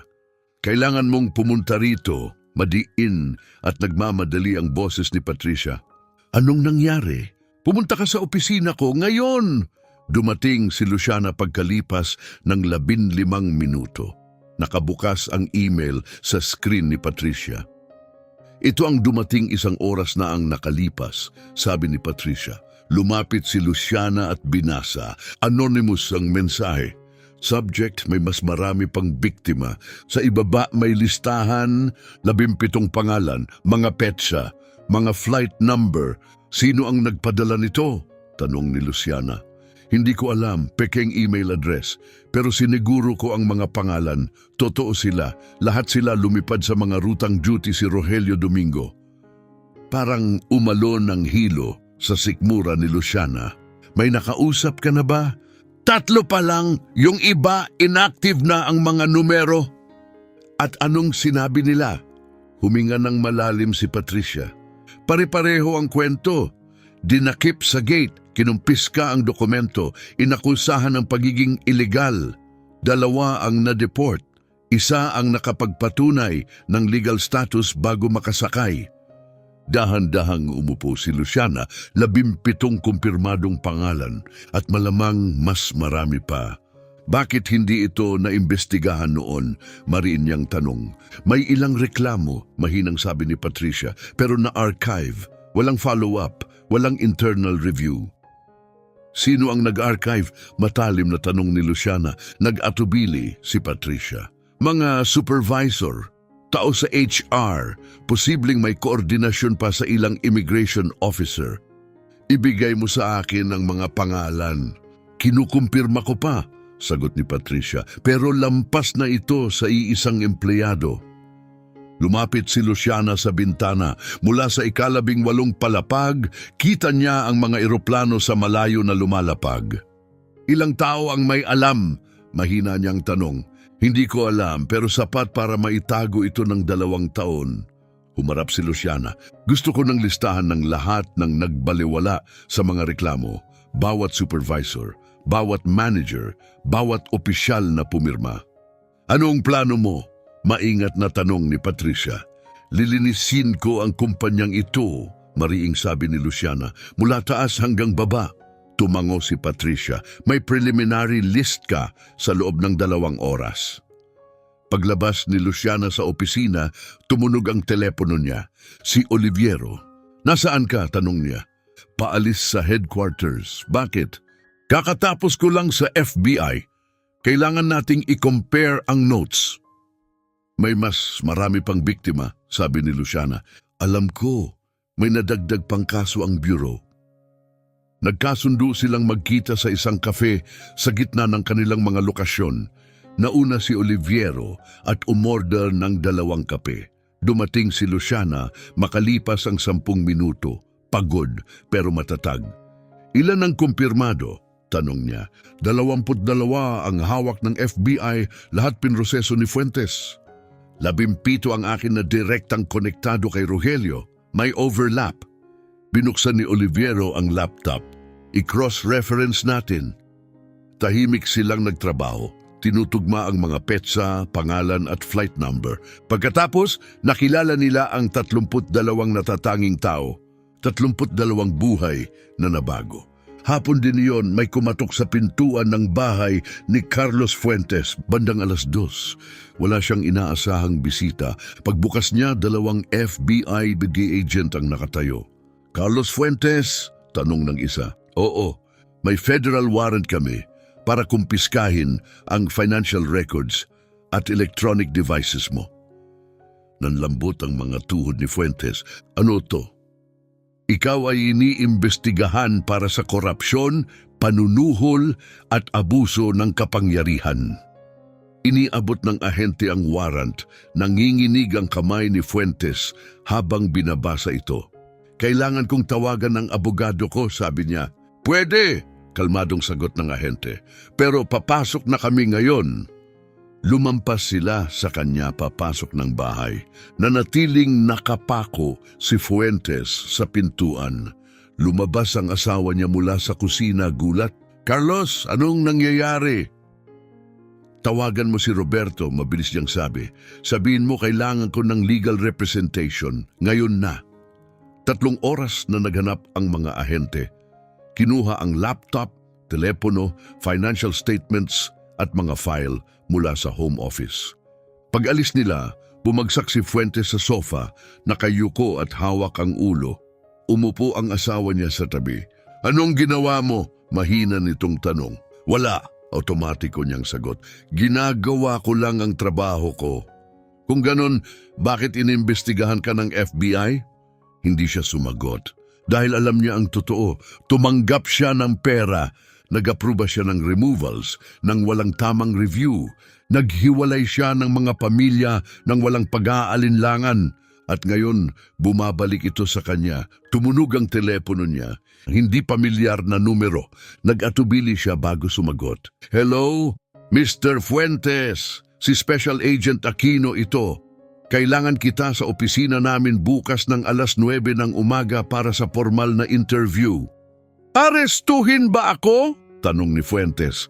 Hindi ngayon, pantay na sagot ni Aquino. Depende yun sa pakikipagtulungan mo bukas. Naputol ang tawag. Dahan-dahang ibinaba ni Fuentes ang telepono. Kinuha yon ng asawa niya mula sa kandungan niya. Carlos, kailangan mong sabihin sa akin kung anong nangyayari. Lumapit siya sa bintana. Sa labas, nagdidilig ang mga kapitbahay. May mga batang nagbibisikleta sa kalsada. Normal lang lahat. Pero nag-iba ang mundo niya. Nagkamali ako, amin niya sa wakas. Anong klaseng pagkakamali? Yung klase na sumisira ng buhay. Kinabukasan, dumating si Fuentes sa FBI building kasama ang abogado niyang si Roberto Salazar, isang kilalang defense lawyer. Pumasok sila sa kaparehong interrogation room kung saan umupo si Oliviero noong nakaraang araw. Binati sila ni Agent Aquino. Salamat sa pagpunta, Mr. Fuentes. Tumango si Fuentes pero tahimik. Ang abogado ang unang nagsalita. Voluntaryo ang pagdalo ng kliyente ko at handa siyang makipagtulungan sa abot ng pinahihintulutan ng batas. Pinahahalagahan namin, sagot ni Aquino. Binuksan niya ang folder at inilapag ang printed bank statement sa mesa. Mr. Fuentes, may papaliwanag mo ba ang mga depositong ito? Tinitigan ni Fuentes ang mga halaga. Kilala niya ang bawat numero. Mga consulting fee iyon, maingat niyang sabi. Consulting para saan? Kalmadong tanong ni Aquino. Nagatubili si Fuentes. Agad na sumingit ang abogado. Walang obligasyon ang kliyente ko na sagutin ang mga espekulatibong tanong kung walang malinaw na ebidensya ng kriminal na gawain. Bahagyang tumigas ang ekspresyon ni Aquino pero tumango. Siyempre, muli siyang kumuha ng papel mula sa folder. Baka makatulong ito. Inilapag niya ang mga transcript ng text messages. Kilala mo ba ang mga komunikasyong ito? Pagtingin ni Fuentes, nanikip ang dibdib niya. Isang mensahe ang nakasulat, Flight 447, problem passenger process fast. Sumunod, confirmed, 3,000 as agreed. Nanginig ang kamay niya, binasa ng abogado ang mga mensahe, saka ipinikit ang mga mata saglit. Kailangan naming mag-usap ng pribado, mariing sabi niya. Tumayo si Aquino. May 5 minuto kayo. Lumabas siya at isinara ang pinto. Mas lalo pang sumikip ang silid. Humarap si Roberto sa kliyente. Carlos, anong ginawa mo? Ipinatong ni Fuentes ang mga palad sa no. Kailangan ko ng pera. Mahal ang gamutan ng anak ko. Halos walang cover ang insurance. Hindi iyan dahilan, matalim na sagot ni Roberto. Walang dahilan para ipagbili ang deportasyon. Alam ko, bulong ni Fuentes. Alam ko. Ilang beses kang tumanggap ng pera? Nag-atubili si Fuentes. 8, siguro 10. At ilang tao ang maling na-deport dahil sa'yo? Hindi ko alam, amin niya. Tumigil na akong magbilang. Tumayo si Roberto at naglakad-lakad sa tabi ng dingding. Alam mo bang kahaharapin mo ang federal prison? Oo. Ang variable na lang ay gaano kahaba ang sentensya mo. At nakadepende iyon sa kung gaano ka makikipagtulungan. Dahan-dahang tumingala si Fuentes. Anong gusto mong gawin ko? Sabihin mo sa kanila ang lahat, bawat pangalan, bawat bayad, bawat kasabwat. Lumunok si Fuentes. Kapag nagsalita ako, hahabulin nila ako. Sino? Giit ni Roberto. Umiling si Fuentes. Hindi ko pwedeng sabihin. Kailangan mo, mariing sagot ni Roberto. Kung may iba pang sangkot, ito lang ang protection mo. Huminga ng malalim si Fuentes. May iba pa, amin niya. Ibang immigration officers, ibang empleyado sa airline. Hindi lang kami ni Rogelio. Ilan? Tanong ni Roberto. Hindi ko alam ang eksaktong bilang. Pero organisado, may istruktura, network. Bago pa makasagot si Roberto, bumukas ang pinto. Bumalik si Aquino. Handa na ba tayo? Sumulyap si Roberto kay Fuentes. Dahan-dahang tumango si Fuentes. Handa ang kliyente ko na makipagtulungan ng buo, sabi ni Roberto. Pero kailangan niya ng proteksyon at isang negotiated agreement. Umupo si Aquino. Nakikinig ako. Kinahapunan nakatanggap si Oliviero ng tawag mula kay Aquino. Nakikipagtulungan si Fuentes, sabi ni Aquino. At mas malala ito kaysa sa inaasahan natin. Nanlamig si Oliviero. Gaano kalala? May hindi bababa sa 6 pang immigration officer na sangkot, 3 empleyado ng airline at 2 immigration attorney na tumulong sa pagpapalakad ng peking identidad. Mga abogado? Ulit ni Oliviero gulat. Oo, isa sa Phoenix, isa sa Tucson. Gumagawa sila ng peking identidad para sa may kayang magbayad at tinatarget nila ang iba para sa removal. Sumandal si Oliviero. Higit pa ito sa korupsyon, pananamantala ito. Sa ngayon ako, sagot ni Aquino. Ilang biktima, tansya ni Fuentes, hindi bababa sa 100 sa nakalipas na 3 taon, posibleng mas marami. Ipininid ni Oliviero ang mga mata saglit. Kailangan kong ihanda si Rita Morales at ang iba pang biktima. Papunta na tayo sa federal case at kakailanganin ang testimonya. Kailan? Sa lalong madaling panahon. Ayaw nating may tumakas o magbura ng ebidensya. Pagkababa ng tawag, agad tinawagan ni Oliviero si Luciana. Kailangan kong makausap ang nanay mo ngayong araw. Anong nangyari? Nagsasalita si Fuentes, mas malalim ito. Makalipas ang 1 oras, dumating sina Oliviero at Luciana sa bahay ni Rita. Nasa hardin si Rita, nagdidilig ng mga halaman, parang sinusubukang ibalik ang normal na buhay. Hola, Misha, masayang bati niya. Hi, Ma'am, banayad na sagot ni Luciana. Kailangan kang kausapin ni Oliviero. Pinatay ni Rita ang Jose at pinunasan ng kamay sa apron. Tungkol saan? Umupo sila sa porch. Mrs. Morales, maingat na sabi ni Oliviero, ang nangyari sa inyo ay hindi isolated. Bahagi ito ng isang koordinadong scheme ng korupsyon. Tahimik na nakinig si Rita. Ilan? Mahina niyang tanong. Posibleng daan-daan, sagot ni Oliviero. Immigration officers, staff ng airline, mga abogado, isang structured na network. Dahan-dahang inabsorb ni Rita iyon. At ano ang kailangan ninyo sa akin? Ang testimonya ninyo sa federal case, mahalaga ang karanasan ninyo. Ang nangyari sa inyo ang nagbukas ng investigasyon. Kailangan ba akong humarap sa korte?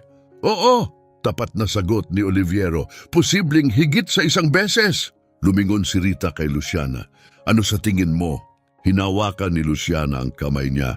Sa iyo ang desisyon, pero naniniwala akong ang boses mo ang makakapagprotekta sa maraming pamilya.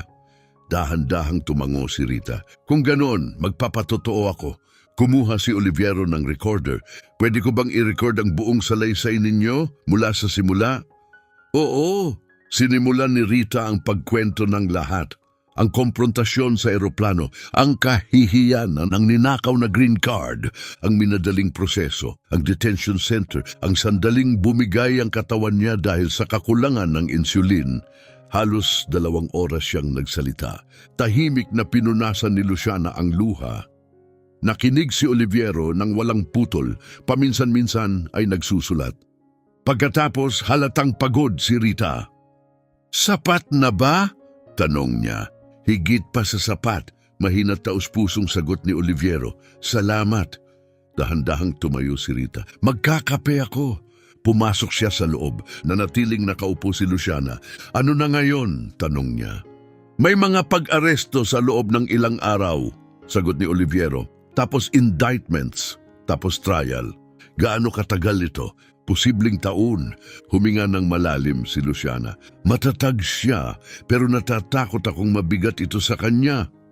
Hindi niya haharapin mag-isa, tiyempo at katiyakang sabi ni Oliviero. Bumalik si Rita may dalang mga tasa ng kape. Kailan magsisimula? Tanong niya. Sa lalong madaling panahon, sagot ni Oliviero. Malapit na. Uminom si Rita ng marahan. Pagod pero matibay ang tingin. Gagawin ko, ulit niya, para kay Amparo, para sa anak niya, para sa lahat. Inimpake ni Oliviero ang gamit niya. I-update ko kayo kapag may mga naaresto na. Kinagabihan nanatili si Luciana sa tabi ng nanay niya. Tahimik silang nagluto. Luciana, mahinang tawag ni Rita. Oo! Sa tingin mo ba may sama ng loob si Fernanda sa akin? Napatigil si Luciana sa paghiwa ng gulay. Ma'am, mahal ka ni Fernanda, pero namiss ko ang kasal niya. Wala ako roon. Wala ka roon dahil may gumawa ng mali sa'yo. Naiintindihan niya. Pinunasan ni Rita ang mga mata. Masakit pa rin. Alam ko. Maya-maya tumawag si Fernanda. Hindi ako galit kay Grandma, sabi niya. Galit ako sa ginawa sa kanya, sa sistema. Kailangan niyang marinig yan, sagot ni Luciana. Sasabihin ko bukas.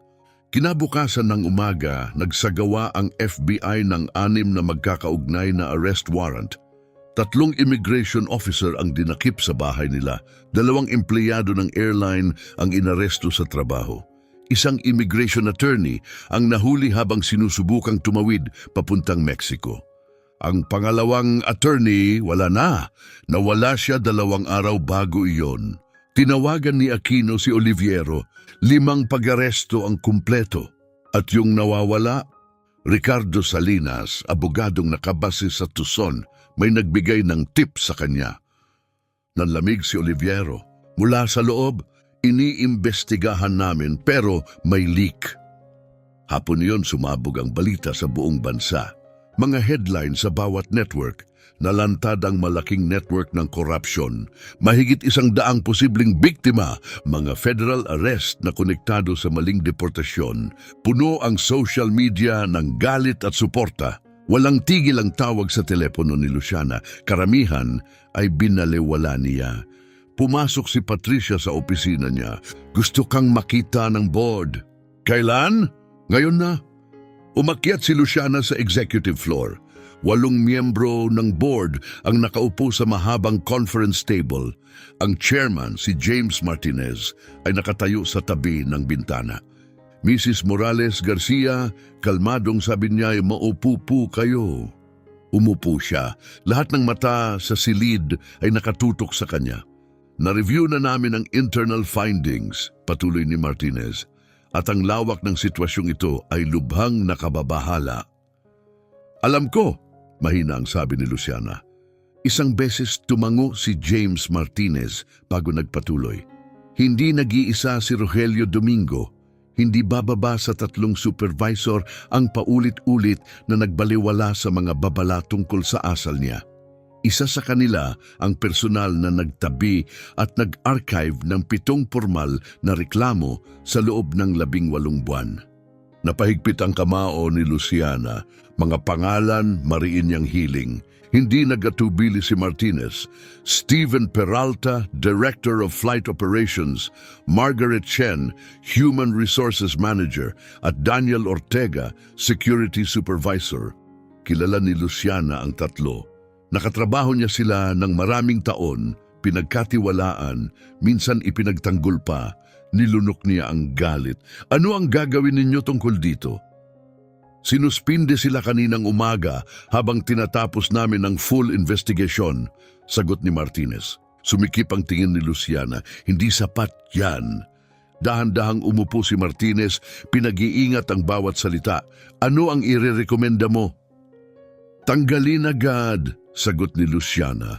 Walang severance, buong kooperasyon sa federal investigators at ibibigay natin ang lahat ng internal records na nahawakan nila. Sumandal pasulong ang isang board member na si Richard Lawson. Ang ganitong hakbang ay pwedeng mag-trigger ng wrongful termination claims. Babala niya. Hindi kumurap si Luciana. Mas masahol ang magiging exposure natin kung tatakpan natin ang sistematikong pag-target batay sa lahi. Mabilis niyang sagot. Federal action, pagkawala ng mga lisensya at lubos na pagbagsak ng reputasyon. Kapag nagatubili tayo, masusunog tayo. Walang nagsalita sa loob ng ilang segundo, tahimik ang silid at ang katahimikan ay parang hatol. Tanghali, dumating si Fernanda sa bahay ni Rita. Nanginginig ang mga kamay niya habang kumakatok, naninikip ang dibdib sa emosyon na halos hindi niya makontrol. Binuksan ni Rita ang pinto at natigilan. Pagkakita sa apo na puno ng luha ang kanyang mga mata. Fernanda, "Ay, abuela!" Nagyakap sila ron mismo sa may pintuan. Sa una, wala silang salita. Tahimik lang na pag-iyak. Mahigpit ang kapit na para bang kapag bumitaw ay babagsak na naman ang lahat. Sa loob, nagtimpla si Rita ng tsaa. Umupo sila nang magkalapit sa sala. "Abuela, ako!" Nagsimula si Fernanda, nanginginig ang boses. Marahang itinaas ni Rita ang kamay. "Hindi, ako muna!" Tumango si Fernanda. "Pasensya na at namiss ko ang kasal mo," sabi ni Rita. "Alam kong hindi kayang ayusin ng salita, pero sa detention center, wala ni isang minuto na hindi kita naisip. Inisip ko ang damit mo, ang ngiti mo, ang sandaling dapat nakita ko." Inabot ni Fernanda ang kamay ng lola niya. "Hindi mo kasalanan," sabi niya. "Wala ni isa roon ang kasalanan mo." Kumikinang sa sakit ang mga mata ni Rita. "Masakit pa rin," amin niya. "Masakit na hindi kita nakitang naglakad sa aisle, na hindi kita nayakap pagkatapos, na hindi tayo nakasayaw." Pinunasan ni Fernanda ang pisngi niya. "Hindi kumpleto ang kasal ko kung wala ka," bulong niya. "Iniwan kong bakante ang upuan mo sa unahan, walang umupo roon." Napasinghap si Rita, parang tinamaan ng alon ang dibdib niya. At nung tinanong ng officiant kung may tututol, patuloy ni Fernanda, "Tumingin ako sa bakanting upuan na yon at muntik na akong mabasag." Hinila siya ni Rita sa mahigpit na yakap. "Pasensya na, mahal ko." "Ako rin," sabi ni Fernanda luha-luha. "Pasensya na at hindi ako nakapunta agad. Pasensya na kinaya mo ito ng mag-isa." Matagal silang nanatili roon, humihinga, umiiyak, tahimik. Sa wakas, umatras si Fernanda. May dala ako, sabi niya. Kinuha niya ang telepono. Ni-record ito ni Michael. Gusto kong mapasayo. Hinawakan ni Rita ang telepono, nanginginig ang mga kamay. Sa screen, lumitaw si Fernanda na naglalakad sa aisle. May hawak na buket ng puting rosas. Pero sa kabilang kamay, may dala siyang framed photograph. Larawan yun ni Rita. Dinala ni Fernanda ang litrato sa buong seremonya. Inilagay niya iyon sa bakanting upuan sa unahan. Parang pangako na naroon pa rin ang lola niya sa lugar na iyon. Nasa tabi kita, abuela, bulong ni Fernanda. Sa puso ko, sa diwa ko, palagi. Tuluyang napaiyak si Rita. Fernanda, mahal kita, sabi ni Fernanda. Mas mahal kita, sagot ni Rita, halos hindi makapagsalita. Sa isang federal detention cell, nakatanggap si Rogelio Domingo ng bagong balita ng hapong iyon. Ang defense attorney niya, si Kyle Brenner, isang batang abogado na seryoso ang mukha, ay nakaupo sa tapat niya. May malaking problema tayo, sabi ni Kyle. Napatawa si Rogelio ng pagod. Isa pa? Inaalok ng prosecutor ng plea deal. Ang iba, paliwanag ni Kyle. Pumayag na si Fuentes.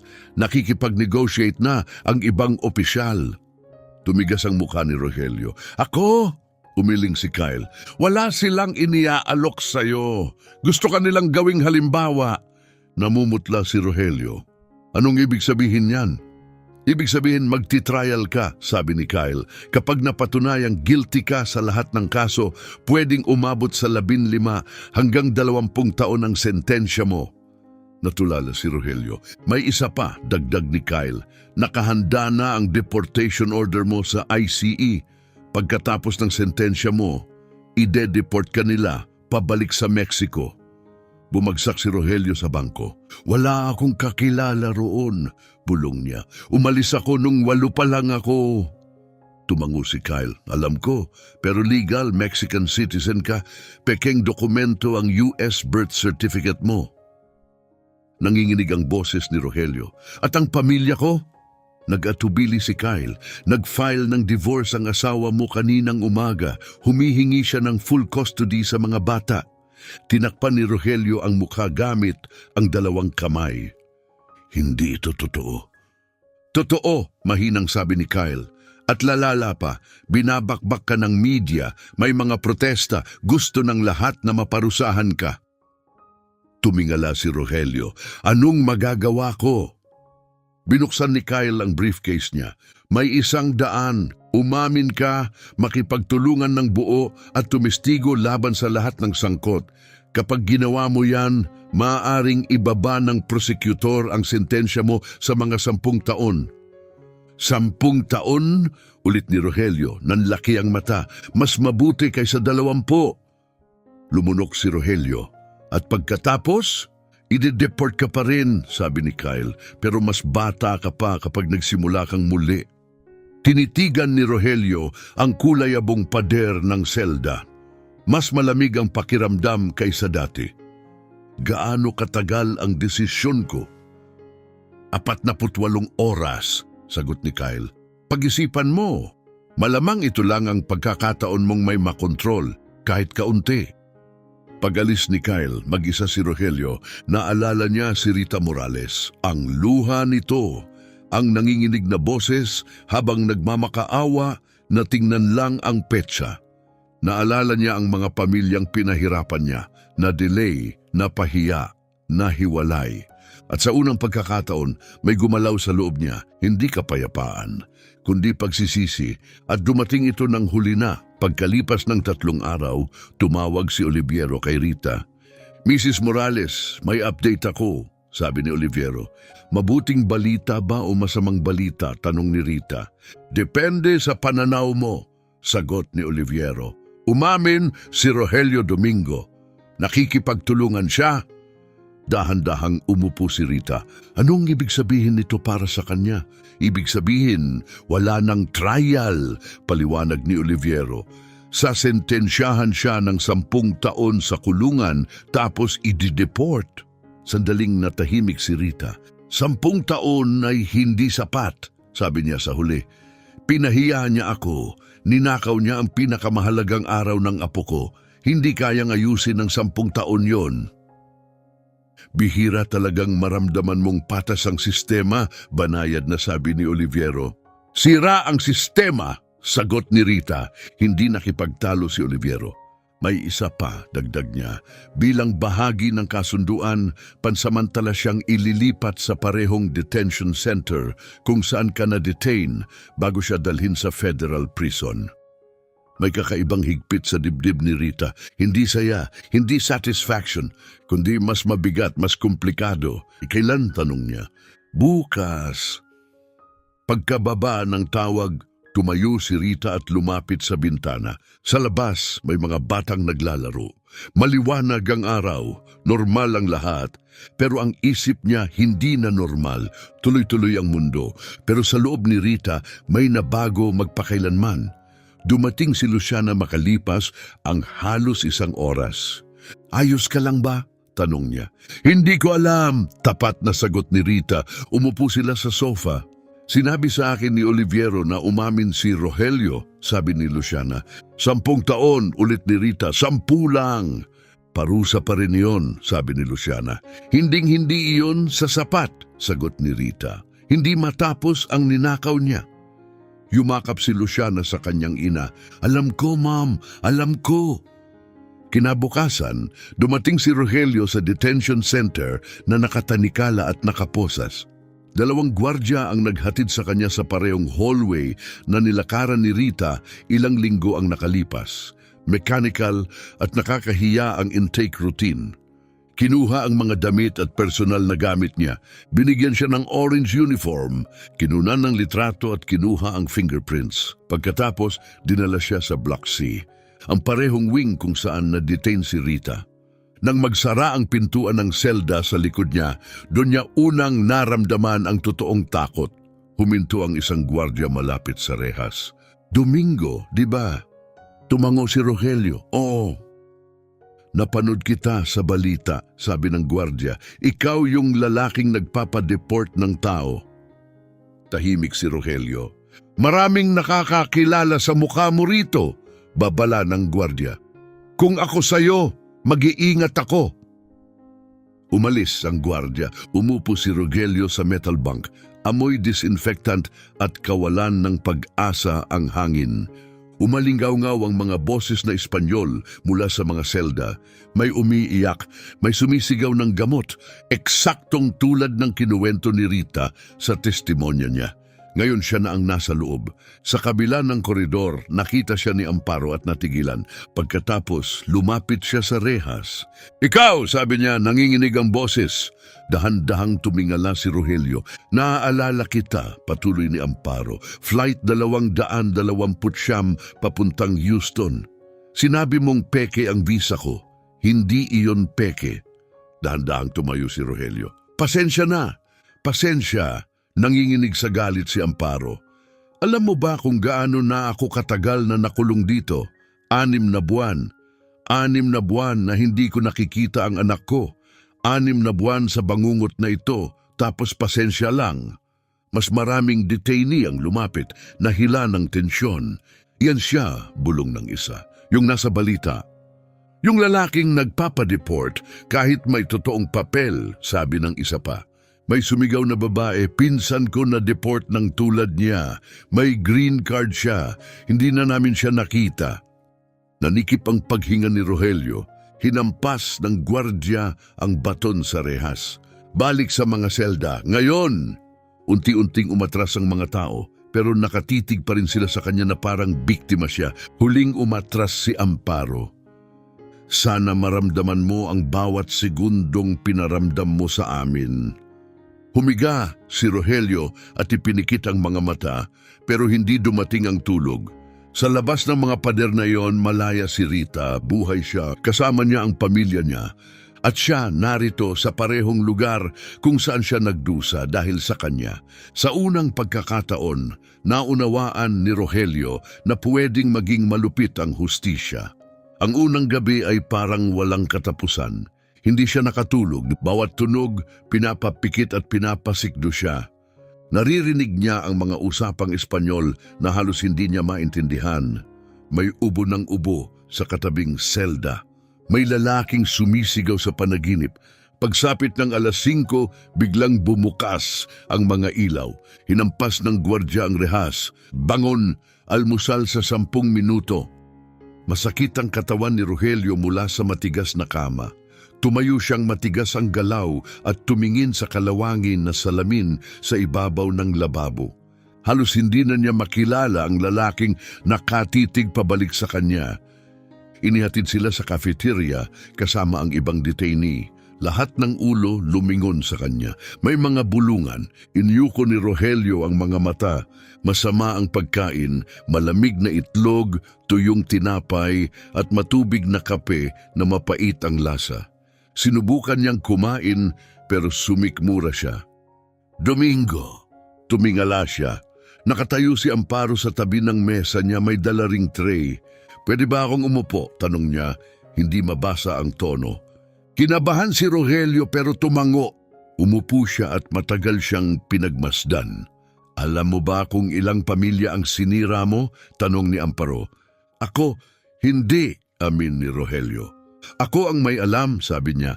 Nakahanap si Oliviero Webb ng 43 kumpirmadong kaso. 43 pamilyang nahiwalay, 43 buhay na nasira. Hindi makatingin si Rogelio. 7 taong gulang ang anak ko nang kunin ako, patuloy ni Amparo. Gabi-gabi siyang umiiyak para sa akin. Nagpapadala ng video ang kapatid ko. Hindi ko na nga kayang panoorin ng buo. Dinudurog ako. Pasensya na, bulong na naman ni Rogelio. Ayoko ng sorry mo, sabi ni Amparo. Gusto kong maintindihan mo. Lumapit siya. Bawat tao rito may buhay sa labas ng mga pader na ito. Pamilya, kwento. At ang mga lalaking tulad mo, trinato kami na parang wala. Parang may apoy sa likod ng mga mata ni Rogelio. Hindi ko na-realize, mahina niyang sabi. Na-realize mo, sagot ni Amparo. Pinili mo lang na huwag tumingin. Iba yon. Tumayo si Amparo at lumakad palayo. Naiwang nakatitig si Rogelio sa tray na halos hindi nagalaw. Ang natitirang araw ay lumabo sa mga bulungan, titig at mabigat na katahimikan. Walang umatake sa kanya, walang humawak sa kanya, pero alam ng lahat kung sino siya. Dumaan ang parehong gwardiya na nagbabala sa kanya. Sabi ko mag-ingat ka, bulong nito. Pagkalipas ng 3 araw, bumisita ulit si Kyle. Naupo si Rogelio sa visitation room, maiitim ang bilog sa mata. Mas payat, mas lupaypay sa takot at puyat. Mukha kang masama, sabi ni Kyle. Mas masama ang pakiramdam ko, sagot ni Rogelio. Naglatag si Kyle ng mga papel sa mesa. Tanggap na ng prosecutor ang deal. 10 taon, buong kooperasyon, deportasyon agad pagkatapos ng sentensya. Mabilis na tumango si Rogelio. Kailan ako pipirma? Bukas sa korte, napahinga si Rogelio. May isa pang detalye, dagdag ni Kyle. Publiko ang cooperation mo, may media at pwedeng dumalo ang mga biktima. Nawala ang kulay sa mukha ni Rogelio. Nandun ba si Rita Morales? Malamang, sabi ni Kyle. Karapatan niya iyon. Tinakpan ni Rogelio ang muka. Hindi ko siya kayang tingnan, bulong niya. Hindi ko kayang harapin. Wala kang pagpipilian, sagot ni Kyle. Bahagi iyon ng proseso. Tinipon ni Kyle ang mga papel. Makinig ka, sabi niya. Kapag tumestigo ka, dudurugin ka nila. Ang prosecutor, ang mga abogado ng biktima, ilalantad nila ang bawat desisyon mo. Bawat mensahe, bawat bayad, brutal yon. Dahan-dahang tumango si Rogelio. Alam ko! At sa sandaling yon, may masakit siyang naunawaan. Hindi ang kulungan ang magiging pinakamahirap. Ang pinakamahirap ay ang tumayo sa harap ng lahat at sa wakas, harapin ang totoong bigat ng ginawa niya. Handa ka ba para doon? Tanong ni Kyle nun. Hindi sumagot si Rogelio. Gabing iyon hindi siya makatulog, kaya nagsulat siya ng liham. Hindi niya alam kung ipapadala niya ito, pero kailangan niyang ilabas ang mga salitang paulit-ulit na umiikot sa isip niya. Ang sobre ay nakapangalan kay Rita Morales. Mrs. Morales, Alam kong walang anumang isusulat ko ang makapagbabalik ng ginawa ko. Sinira ko ang pinakamahalagang araw sa buhay ng apo ninyo. Pinahiya ko kayo. Tinrato ko kayo na parang hindi kayo tao. At ito ang pinakamasakit na katotohanan. Alam kong mali iyon. Alam kong valid ang mga dokumento ninyo. Alam kong wala kayong ginawang iligal at ginawa ko pa rin. Hindi dahil napilitan ako, kundi dahil may kapangyarihan akong gawin iyon. Inabuso ko ang kapangyarihang iyon dahil wala kayong kapangyarihang ipagtanggol ang sarili ninyo. Ibig sabihin noon, higit pa ako sa may sala. Ibig sabihin noon, isa akong taong ikinahihiya kong aminin na ako nga iyon. Gugugulin ko ang susunod na 10 taon sa kulungan. Pagkatapos noon, ipapadala ako sa isang bansang halos hindi ko na maalala. Makatarungan ang parusang iyon. Pinaghirapan ko iyon sa sarili kong mga desisyon. Pero gusto kong maunawaan ninyo ang isang bagay. Anuman ang mangyari sa akin, hindi nito maibabalik ang ninakaw ko sa inyo. Walang sentensya ang makapagpapalit sa sandaling nawala sa inyo. May kinuha ako na hindi na kailanman maibabalik at dadalhin ko ang kaalamang iyon habang buhay. Rogelio Domingo, nilagdaan niya ang liham, maingat na tiniklop at isinuksok sa ilalim ng manipis na kutsyon sa kanyang bank. Hindi niya ito ipapadala.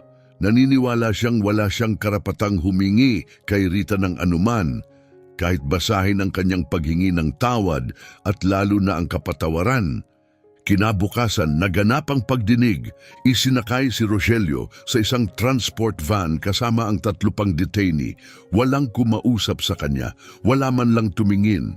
Sa labas ng courthouse, siksikan ang mga reporter, kumislap ang mga kamera, sumisigaw ang mga nagpoprotesta. May hawak na mga placard. Justice for Rita Morales. Deport the racists. Domingo is a criminal. Bumaba si Rogelio na nakaposas. Nasilaw siya sa mga flash. Nagsanib-sanib ang mga boses sa isang malakas na ugong. Tinulak siya ng mga gwardya papasok. Sa loob puno ang courtroom at nakita niya siya. Nasa unang hanay si Rita, katabi si Luciana. Nanikip ang dibdib niya. Parang tumigil sandali ang tibok ng puso niya. Diretso ang tingin ni Rita sa kanya, walang luha, walang hayagang galit, tanging isang matatag halos walang emosyon na titig na mas tumagos kaysa sa sigaw o galit. Pumasok ang hukom, lahat tumayo. Tinawag ang kaso The State versus Rogelio Domingo. Present ba ang akusado? Yes, Your Honor, sagot ni Kyle. Tumingin ang hukom kay Rogelio. Mr. Domingo, naiintindihan mo ba na narito ka upang magpasok ng formal na guilty plea? Yes, Your Honor. Napag-aralan mo ba ang mga termino ng kasunduan kasama ang iyong abogado? Yes. At tinatanggap mo ba ang mga yon? Muling sumulyap si Rogelio kay Rita. Hindi siya umiwas ng tingin. Yes, Your Honor, I plead guilty. Tumango ang hukom. Ang kasunduan ay nagtatakda ng 10 taon sa federal prison na susundan ng agarang deportation. Naiintindihan mo ba ang mga kahihinatnan? Yes! Sandaling tumigil ang hukom. Bago tuluyang isara ang sentensya, may karapatan ng mga biktima na magbigay ng impact statements. Mayroon bang nais magsalita? Tumayo si Oliviero Webb. Yes, Your Honor, nais magsalita ni Rita Morales. Tumango ang hukom. Proceed, Mrs. Morales. Dahan-dahang tumayo si Rita at lumakad papunta sa podium. Tumayo siya sa mikropono at hinarap si Rogelio ng walang pag-aatubili. Mr. Domingo, sabi niya, o Morales o anuman ang tunay mong pangalan, gusto kong malinaw mong marinig ito. Kalma ang boses niya, hindi nanginginig, hindi mahina. Hindi mo lang kinuha ang mga dokumento ko, kinuha mo ang pagkakataon kong makita ang apo kong magpakasal, ninakaw mo ang sandaling hindi na babalik kailanman, kinuha mo ang dignidad ko. Ibinaba ni Rogelio ang ulo, pero may isang bagay na hindi mo nakuha.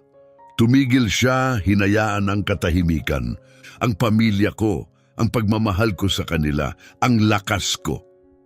Sinubukan mo akong sirain, patuloy niya, at muntik ka nang magtagumpay. Pero narito ako, nakatayo, nagsasalita, tumitestigo. habang ikaw ay naroon nakaposas. Huminga ng malalim si Rita. Hindi kita pinapatawad, malinaw niyang sabi, at hindi ko kailanman gagawin. Sumuliyap siya sa buong courtroom bago muling tumingin kay Rogelio. Pero hindi ko hahayaan na ang ginawa mo ang magtakda ng natitirang bahagi ng buhay ko. Magpapatuloy ako, yayakapin ko ang apo ko, makikita ko ang mga apo sa tuhod ko na lumaki, mabubuhay ako. Lumayo siya sa mikropono. Tahimik ang buong silid. Walang umubo, walang nagbulungan. Pagkatapos ng pagdinig, ibinalik si Rogelio sa detention center. Opisyal na ang kasunduan. 10 taon sa federal prison. Pagkatapos